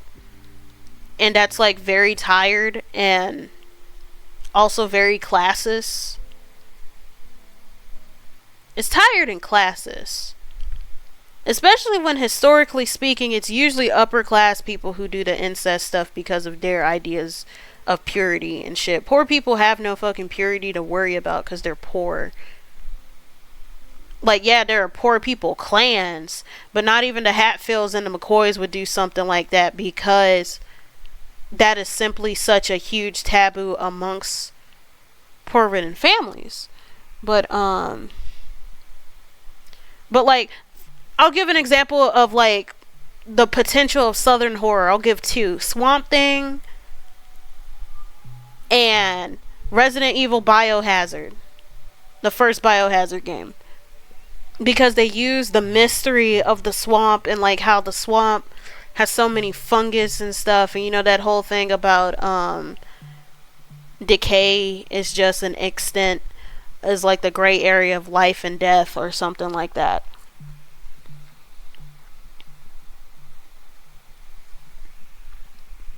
And also just mixing it, I feel like Resident Evil 7 is probably the best Resident Evil game because of how it utilized different kinds of horror and stuff. And I genuinely felt scared. Like, I know that Resident Evil is an action horror series, and the action part is supposed to give you more agency, so you're like feeling less scared, because like apparently Resident Evil 7 was rated poorly with audiences because people felt too spooked out, which is why they watered down the spookiness in the 8th game. Vampirism is so good to use as an allegory for so many things. Yeah, there was this choice choose your own adventure game I played when I was a kid. Very much inspired by Anne Rice, but you could be a vampire in colonial America. You could choose to be one of man marginalized groups, Creole, Marul, a few specific Native American groups. I never finished it, but it was so fun. Yeah, because like vampirism oftentimes is like, you know, there's the sexy allegory, how taking a piece of someone, there's a sort of intimacy to that. There's the intimacy of taking a piece of someone and making it a part of your own. There's the allegory for exploitation by using someone in order to enhance your power. There's the game is on Steam. Can you send me the link? There's there's a lot of queer allegory I've seen with using it to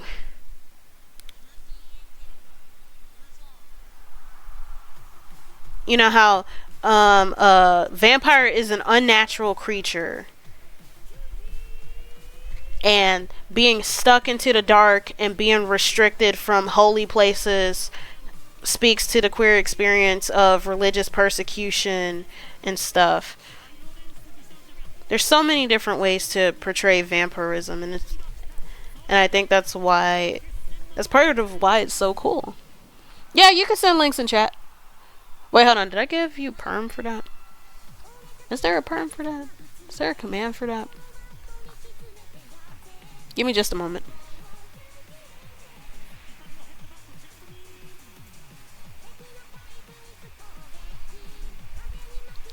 How to do it.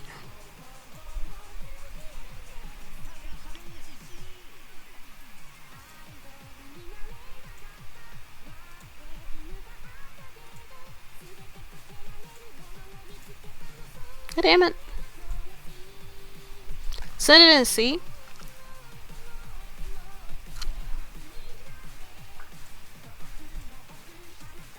Ah.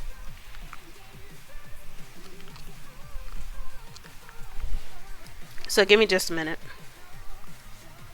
Ah, damn it. I'm gonna learn. I need to learn how to moderate. I'm depending on auto mod to, or is it / permit?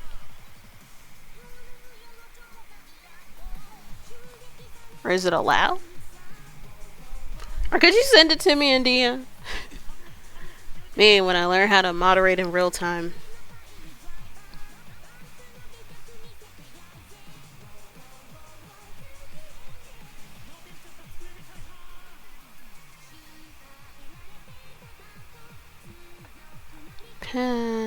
Red.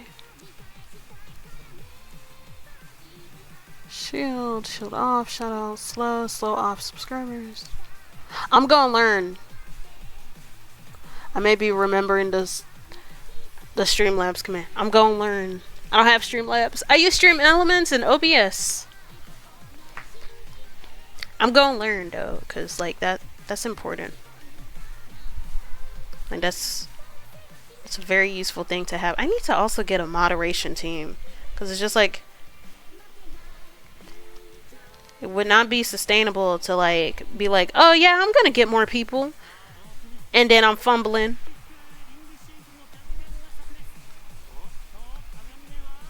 Especially the amount of times that I've messed up something on.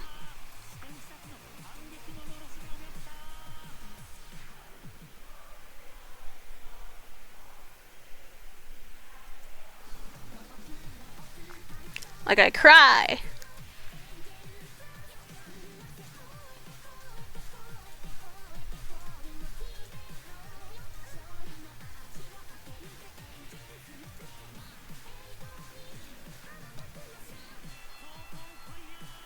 But thanks for the link.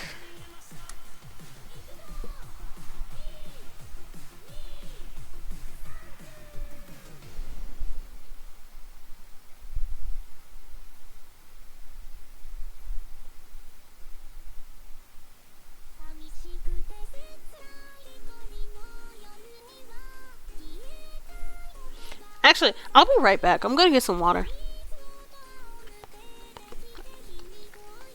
I think it'll be fine. But I'll be right back.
All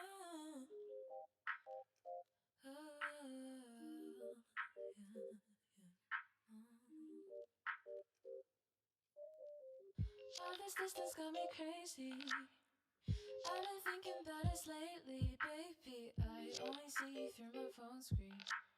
I'm waking up while you're still sleeping. Tell you that I think you're handsome. Instagram don't do you justice. Promise I'll make some time for us to kick it. But for now, let's just make plans first. I said, cool, it's a weekday. I can kick your ass and bowling, that's an instant replay. Ooh, we on replay. I be trying to find a lookalike, but they just done it the same. Cool, it's a weekday. Think I'm falling for you, baby. I'm about to hit that upbeat. Ooh, but it's a weekday, and I got classes in the morning, so I gotta go to sleep. Being far from you got me aching. Wishing I could fly to your location. I'd stay awake, but I see daylight. But I've been loving all the time. Can you place your bed next to mine? I know we got other things to do, but my days are better when doing nothing but you. My duo all time, all night, laughing on my FaceTime. We may talk fictional, but you're my real life. I could take you out sometime, but you come sit on my Spotify. Baby, I've been saving for that one-way flight. But for now, let's play a game and kill some time. I said, cool, it's a weekday. I can kick your ass and bowling, that's an instant replay. Ooh, we on replay. I be trying to find a lookalike, but they just done it the same. Cool, it's a weekday. Think I'm falling for you, baby. I'm about to hit that upbeat. Ooh, but it's a weekday, and I got classes in the morning, so I gotta go to sleep, babe.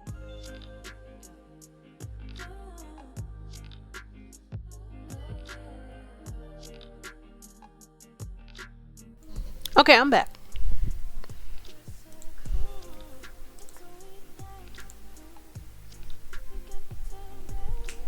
Okay, I'll play that game.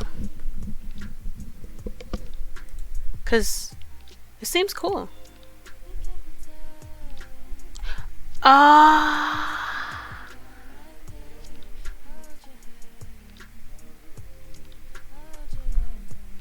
Let's see. I'll check something later. There was a message that I got. That wasn't the thing that I left for, but it was a message that I got, and I gotta read that. Cause that's important. Hey Bean!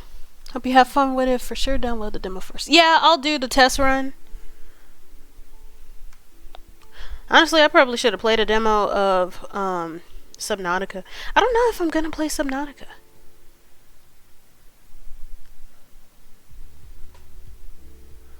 And then what's another glasses style I could have? I know I'm gonna change the hair. I don't know what kind of lock style I want to use though. I know there's Zivia wanted locks for her look.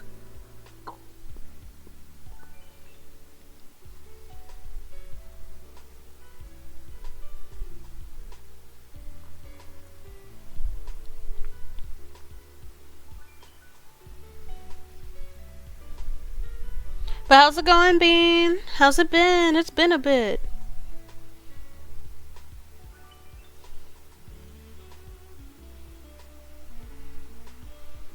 Maybe I'll just have the locks pulled back. Have the locks pulled back and still keep the this hair one.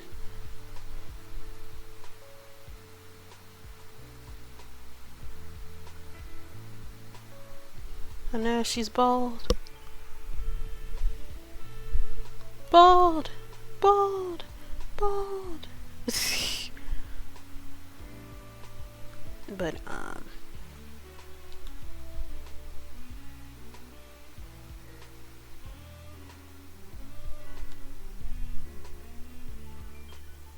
me change the part. Good, just working while staying updated on all the strikes going on. Oh yeah, because the Writers Guild strike, they've been on strike for 11 weeks now. This marks 11 weeks. And then the Actors Guild has recently went on strike And then that also means that there's going to be no actor meet and greets and stuff at conventions, because that counts as working. That also means that voice actors aren't allowed to take any gigs, because voice actors are also protected under the Screen Actors Guild. Honestly, imagine if how to say this in a more professional way. What if adult media actors went on strike? Because I don't see how they wouldn't qualify, as I feel like they should be covered under the Screen Actors Guild, because that kind of entertainment is protected under the First Amendment as a creative depiction. Now that I think about it. Also, WWE performers could also count, because they're pretty much stuntmen.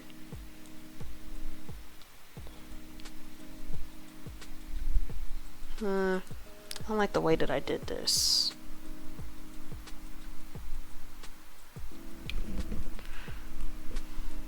I don't like the way that I did this. Let me work out the part. But right now I'm drawing a friend, and she needed help designing an outfit, because despite being a Taurus, she's a little bit indecisive when it comes to stuff like that. So I'm gonna help with this outfit. I'm like, nigga, I'm the Libra in the I'm literally a Libra, but I'm the Libra in the relationship. And yet when it comes to clothes, it's easier for me. It's usually easier for me to pick stuff. But our creative process is a little bit different. So that could be why.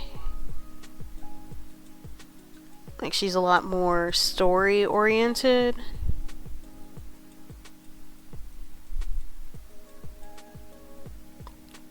Let me try a ponytail kind of style. There is some leniency with voice actors, because some of them, based on what they do, are under different contracts. But I did hear that certain voice acting contracts are affected by... Yeah! Oh yeah! I forgot. Thanks for the clarification. Yeah, Libra x Taurus solidarity.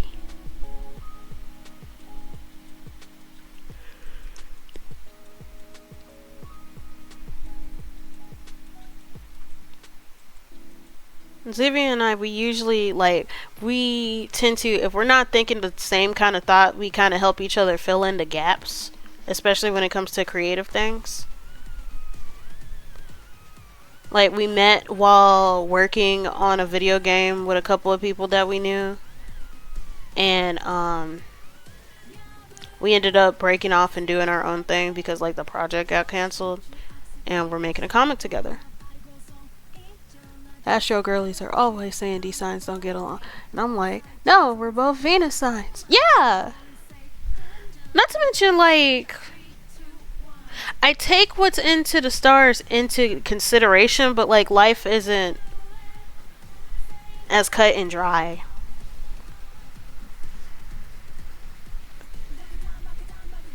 So it's especially when... astrology, it isn't a rule set anyway, it's a guideline. It just gives you a basic idea.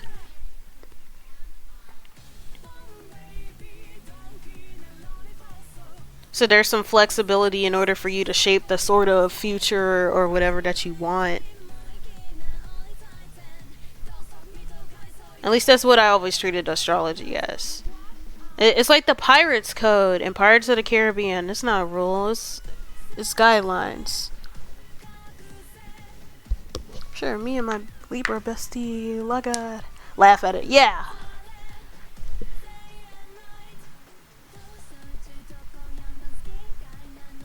But I hope that the writers and the screen actors get what they need.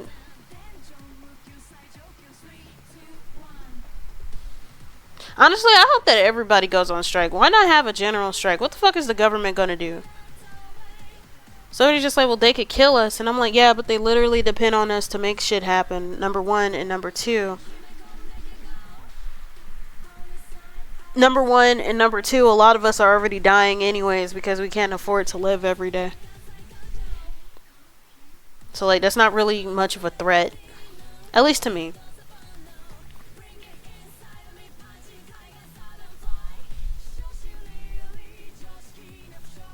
Let's see, I'm gonna have 4 strands.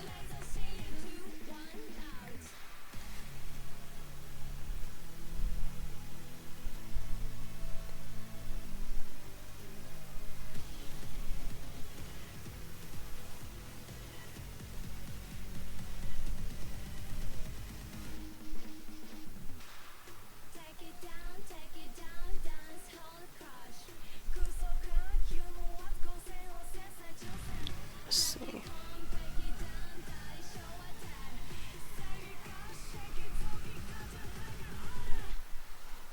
Now these are twists up front, but it's locks in the back. Where the twist at?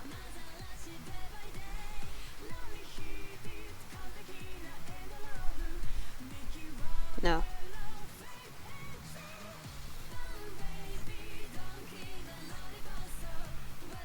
UPS workers are going on strike. Hotel staff are going on strike. Supposedly nurses are going to start going on strike. And then apparently strippers on the West Coast have been going on strike. Like, strippers are starting to unionize. Let's go. So now we can't tell when there's going to be a recession. Apparently the first place you look to if you need to know where to find a recession is the strip club. General strike and mutual aid until everyone makes a livable wage doing what they do. That, but I'm going to be a little bit more radical. How about making it so that we don't have to work for necessities like housing and utilities, and then the livable wage for the optional stuff? Because, like, I don't mind working for recreational stuff, like for a new game console or whatnot, but I do have a problem with having to work just to eat when I need to eat every day.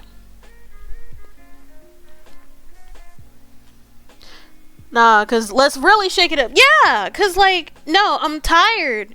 We're one of the richest countries in the world, and a lot of that wealth comes from exploitation of folks inside and outside of this country. And the exploitation definitely shows within this country because people have to work just to eat while billionaires exist. Like, no, I don't want to work for rent. I don't want rent to exist. Especially when tenants do more for the property than the damn landlord. Like, I'm at that point with some things.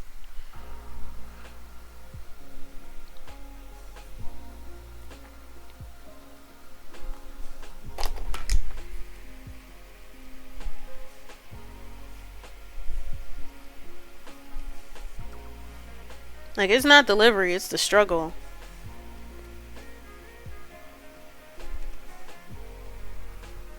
Free housing and universal income, we need it. Yeah! And also add transportation to that because I'm tired. I'm tired of car dependent infrastructure. Like, part of the reason why it's so hard to damn organize, like, there's 2 reasons why it's hard to, like, build community and stuff. One is because of, like, American individualism making it mentally difficult because people are like, oh, I'm gonna get my own and stuff and I don't need anybody and da da da da da da. And it's just like, yes, the fuck you do. Stop being stupid. But the other issue is like the shitty infrastructure that makes community physically hard to develop.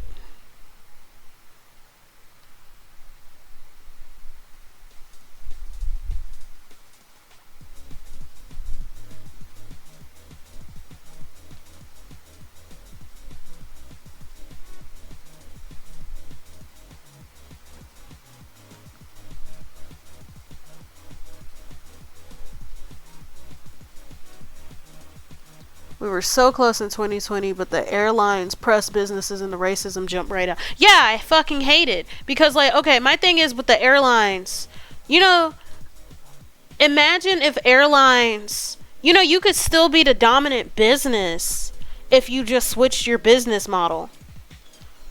Like, instead of having American Airlines, we could have had American Tram or some shit. Like, imagine if car companies, instead of lobbying against trains, they just changed their factories to,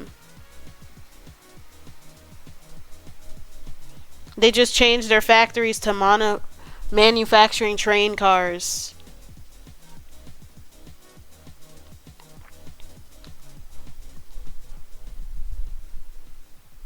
And they had buses and stuff set up.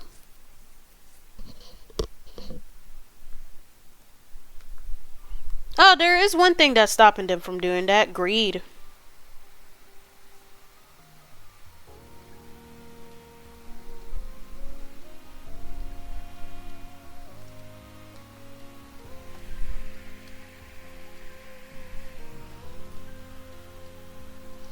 Planes should have less people on them. Planes should have less people on them and more space to sit down.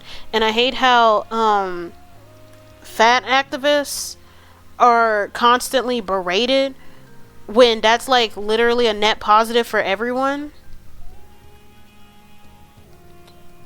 Like, why do you want to sit in a seat where you can't move your knees?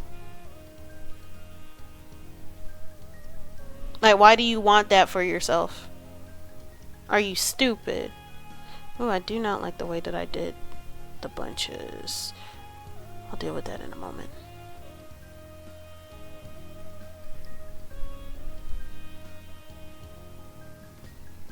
It was just like, how dare fat people want more space? Bitch, I want more space. I'm glad they're saying what I've been feeling.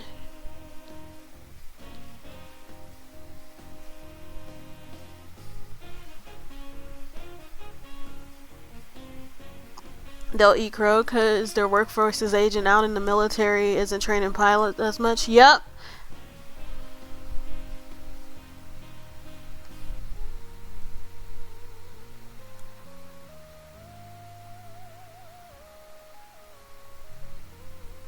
But you know, it's not really about longevity with the company. It's about not just making as much money as possible, but also making enough money to own as much possible to deprive others. Because, like, capitalism isn't always about making money. Sometimes it's about making sure that other people can't have things.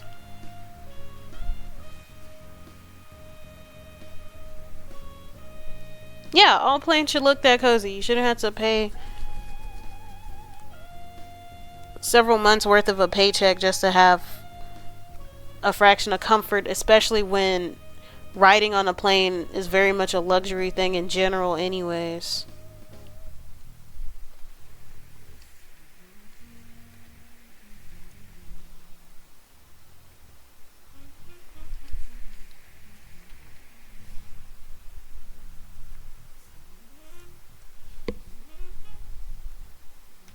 Like, the only reason why airlines, the only time that I've rode the plane aside from when I was a baby was during COVID when I had to go back to school quickly. Go back and forth from home and college quickly. And that was because it was COVID.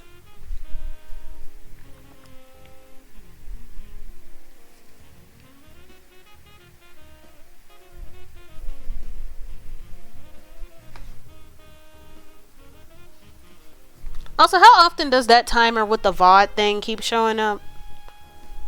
Like, is it showing up too often? Also, why is that the only thing that's showing up? Like, I changed my stream element settings, and for some reason, not everything is working. Like, I'm still getting the hang of using software. Doesn't seem that often. Okay. As long as it doesn't seem that often. Is it showing any of the other ones, though? Or is it just showing the VOD ones? I have to change the settings. I want to cry.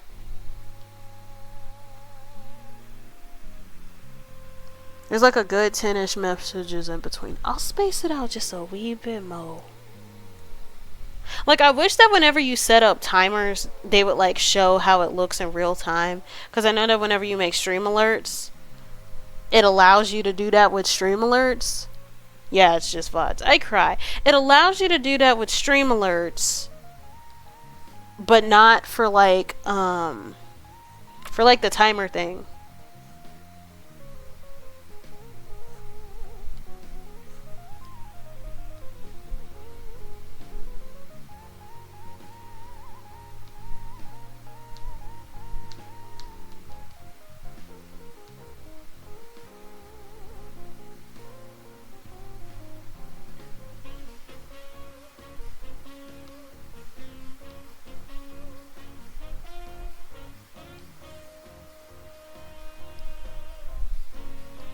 I'm gonna learn. I'm gonna get better.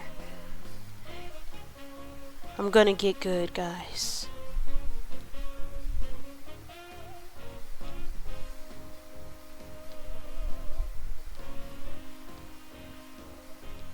But no, does anybody have like... I got a quick question. Does anybody have mods? And if so, how did you set up like your mod application? Like, what kind of questions did you ask? Do you mind sending like a mod application form in a DM or something? Because like, I need to get that together. Because I know that I cannot multitask. Like, sometimes whenever there's a raid, I get scared because I'm like, ooh, did I forget the raid command? And the raid command is so simple. There's no such thing as a complicated raid command unless you're like being done. I'm gonna make this bun bigger.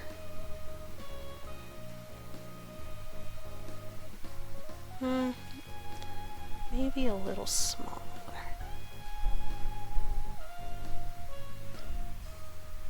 Different for me and Paige are together, so we mod each other's stream.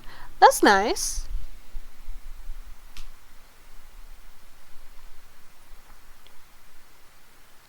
That's great. We love collaboration. So let's see. Let me add accessories to this. I'd ask in the server, to be honest. I've seen different applications around. Okay. In Mafia?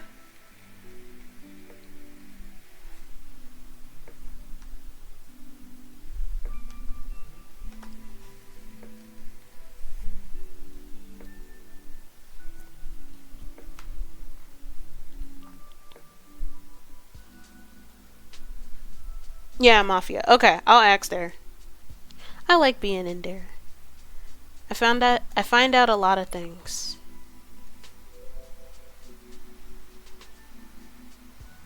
And then it's just a genuinely chill. I hope that I didn't, like, when I talked about A03 with Archive, I hope I didn't. Because, like, whenever I talk about Archive, right, it's kind of an, I know it's kind of, well, whenever I talk about any subject, well, it's not every subject, but, like, sometimes it is uncomfortable. Because, like, I'm the kind of person who I simply do not mind talking about uncomfortable realities because I don't like the idea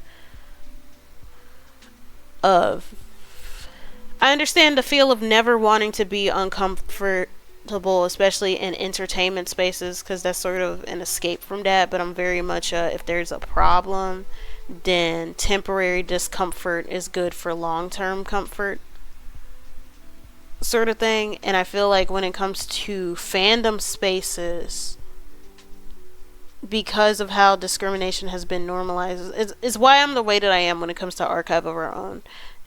Archive of Our Own is not a good site on the basis of the fact that it allows discriminatory content in the name of being free expression and anti-censorship, even though censorship is something that should only be handled, that should only refer to corporate and government entities. I'm very adamant when it comes to that because I don't like it whenever, especially racist white people in fandom, be the main ones talking about how they're being censored when people of color talk about like that kind of abhorrent behavior.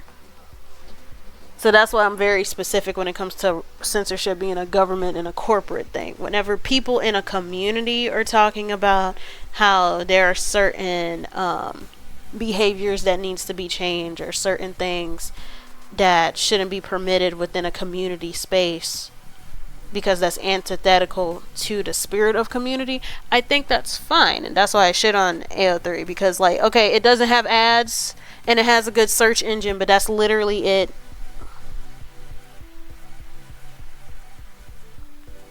That's it. And people are like, oh, this is a great archive of fandom, but then most of the time, I appreciate people being real. I'll see it, but I was here on the stream when you were talking about it. Yeah. Because, like, I think there's, like, a sort of obligation for creative responsibility, especially with how fandom attracts marginalized people. We have to do better with fostering a more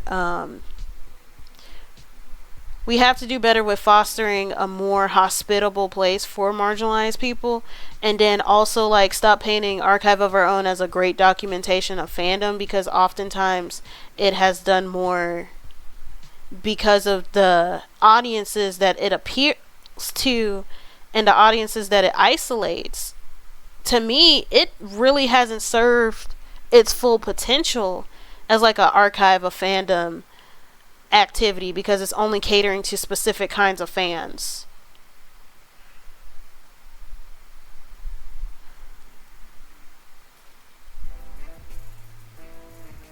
Like a lot of the fan fiction that's on Archive of Our Own and just on fan fiction sites in general cater to white women, and folks are like, straight white women. It's just like, nah, some of y'all sapphics need to go somewhere too, the white ones, because like it's kind of weird thinking about how whiteness in fandom is like so pervasive, even though multiple demographics are usually involved. I'll make these into stars instead of points instead. That might be a little bit better.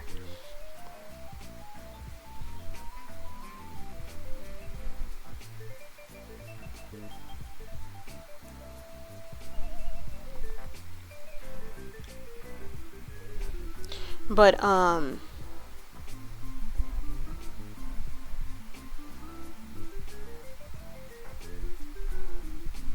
like whenever you see an X reader, even though they said that the features are ambiguous, it's always white. Like, you're not fooling anybody. Don't lie to me. The only time I see an ex-black reader, it's like once in a blue moon, and most of the time it's not even for the characters that I like. And I cry. Or how like in some fandoms, whenever there's like themes of imperialism or whatever, it's always like this weird thing where the oppressor is being shipped with the person who's oppressed. Like, I don't like Zuko x Katara. I think it's lame. Like, I understand that people look up to Katara and they like Zuko, but I think it's lame. Because, like, aside from being quote-unquote opposites due to him being fire and her being water, and both of them having mommy issues, what do they have? Because I feel like, if we're going to be for real, I think that Zuko and Sokka had more chemistry with each other, because when they worked together, that episode of the jailbreak and stuff, there was no ands, ifs, or buts. They just got stuff done and it was fine.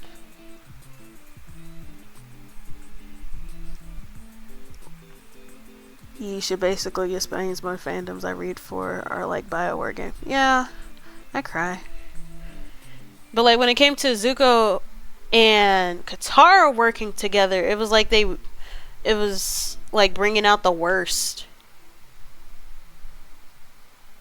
I don't know what kind of glasses I would give Zivia for the third. Maybe something sharper? They're bat glasses, maybe?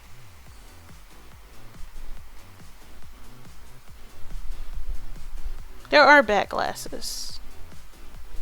Oh, there's a bat frame. This is way better than the other ones that I saw, because holy shit, those were ass. Those look like a bitch to see through. But this one, this works.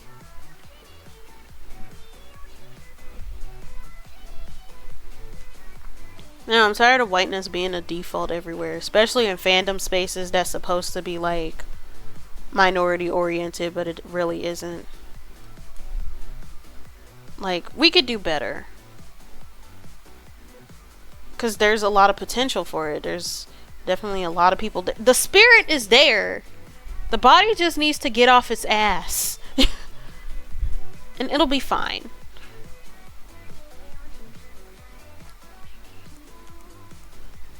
But no, I love the way that these glasses look. I like all of these looks for different reasons. And when I show these to Zivia, I'll say that she doesn't necessarily have to pick one outfit, but she could like mix and match what she likes from different ones. I really hope that she picks the bat frame glasses that I'm making right now, because that seems a little bit more iconic, and I don't think that I've seen another VTuber use that, so that could sort of help make her stand out. Like, she's gonna stand out anyway because she's black. Because let's be honest, we do not have a lot of skin diversity in this field. Because, like, she was, when we were talking about, like, lore and stuff, because she was trying to explain what kind of vibe she wanted. She was just like, oh, I'm afraid that I won't stick out because there's a lot of bat VTubers. And I'm like, okay, I want you to look up bat VTubers as, like, a hashtag or, like just a regular phrase in Twitter right now. And tell me what demographics you see. And tell me how many of them are dark skinned. And then come back to me. And then she felt a lot better. She felt a lot better.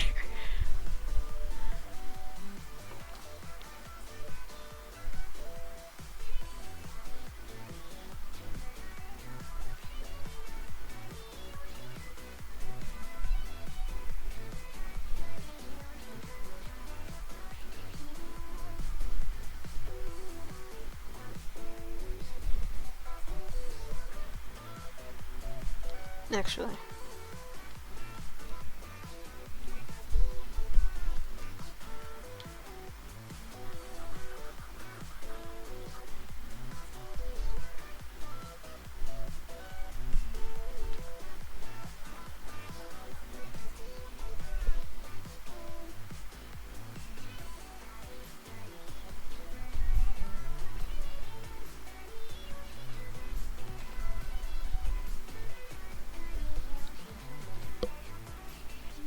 But, there's definitely some good elements for each one.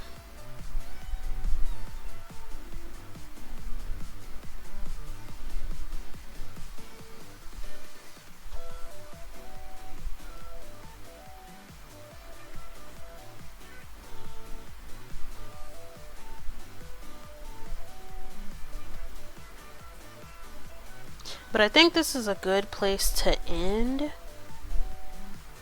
because I drew out all the details that I wanted, sort of.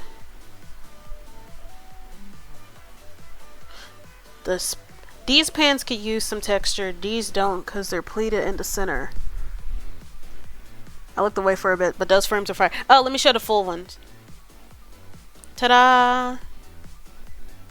Like, all I did was look up bat glasses, and usually what I was finding was, like, bat wing shaped lenses. But it had, like, the lines in them to show the segments of the lenses. Plus, they look like a bitch to wear. I don't like them. But these are more... Like, I'm very much a fan of, hey, something can be practical and stylish. These look like they don't hurt to wear on your face, and they still look nice.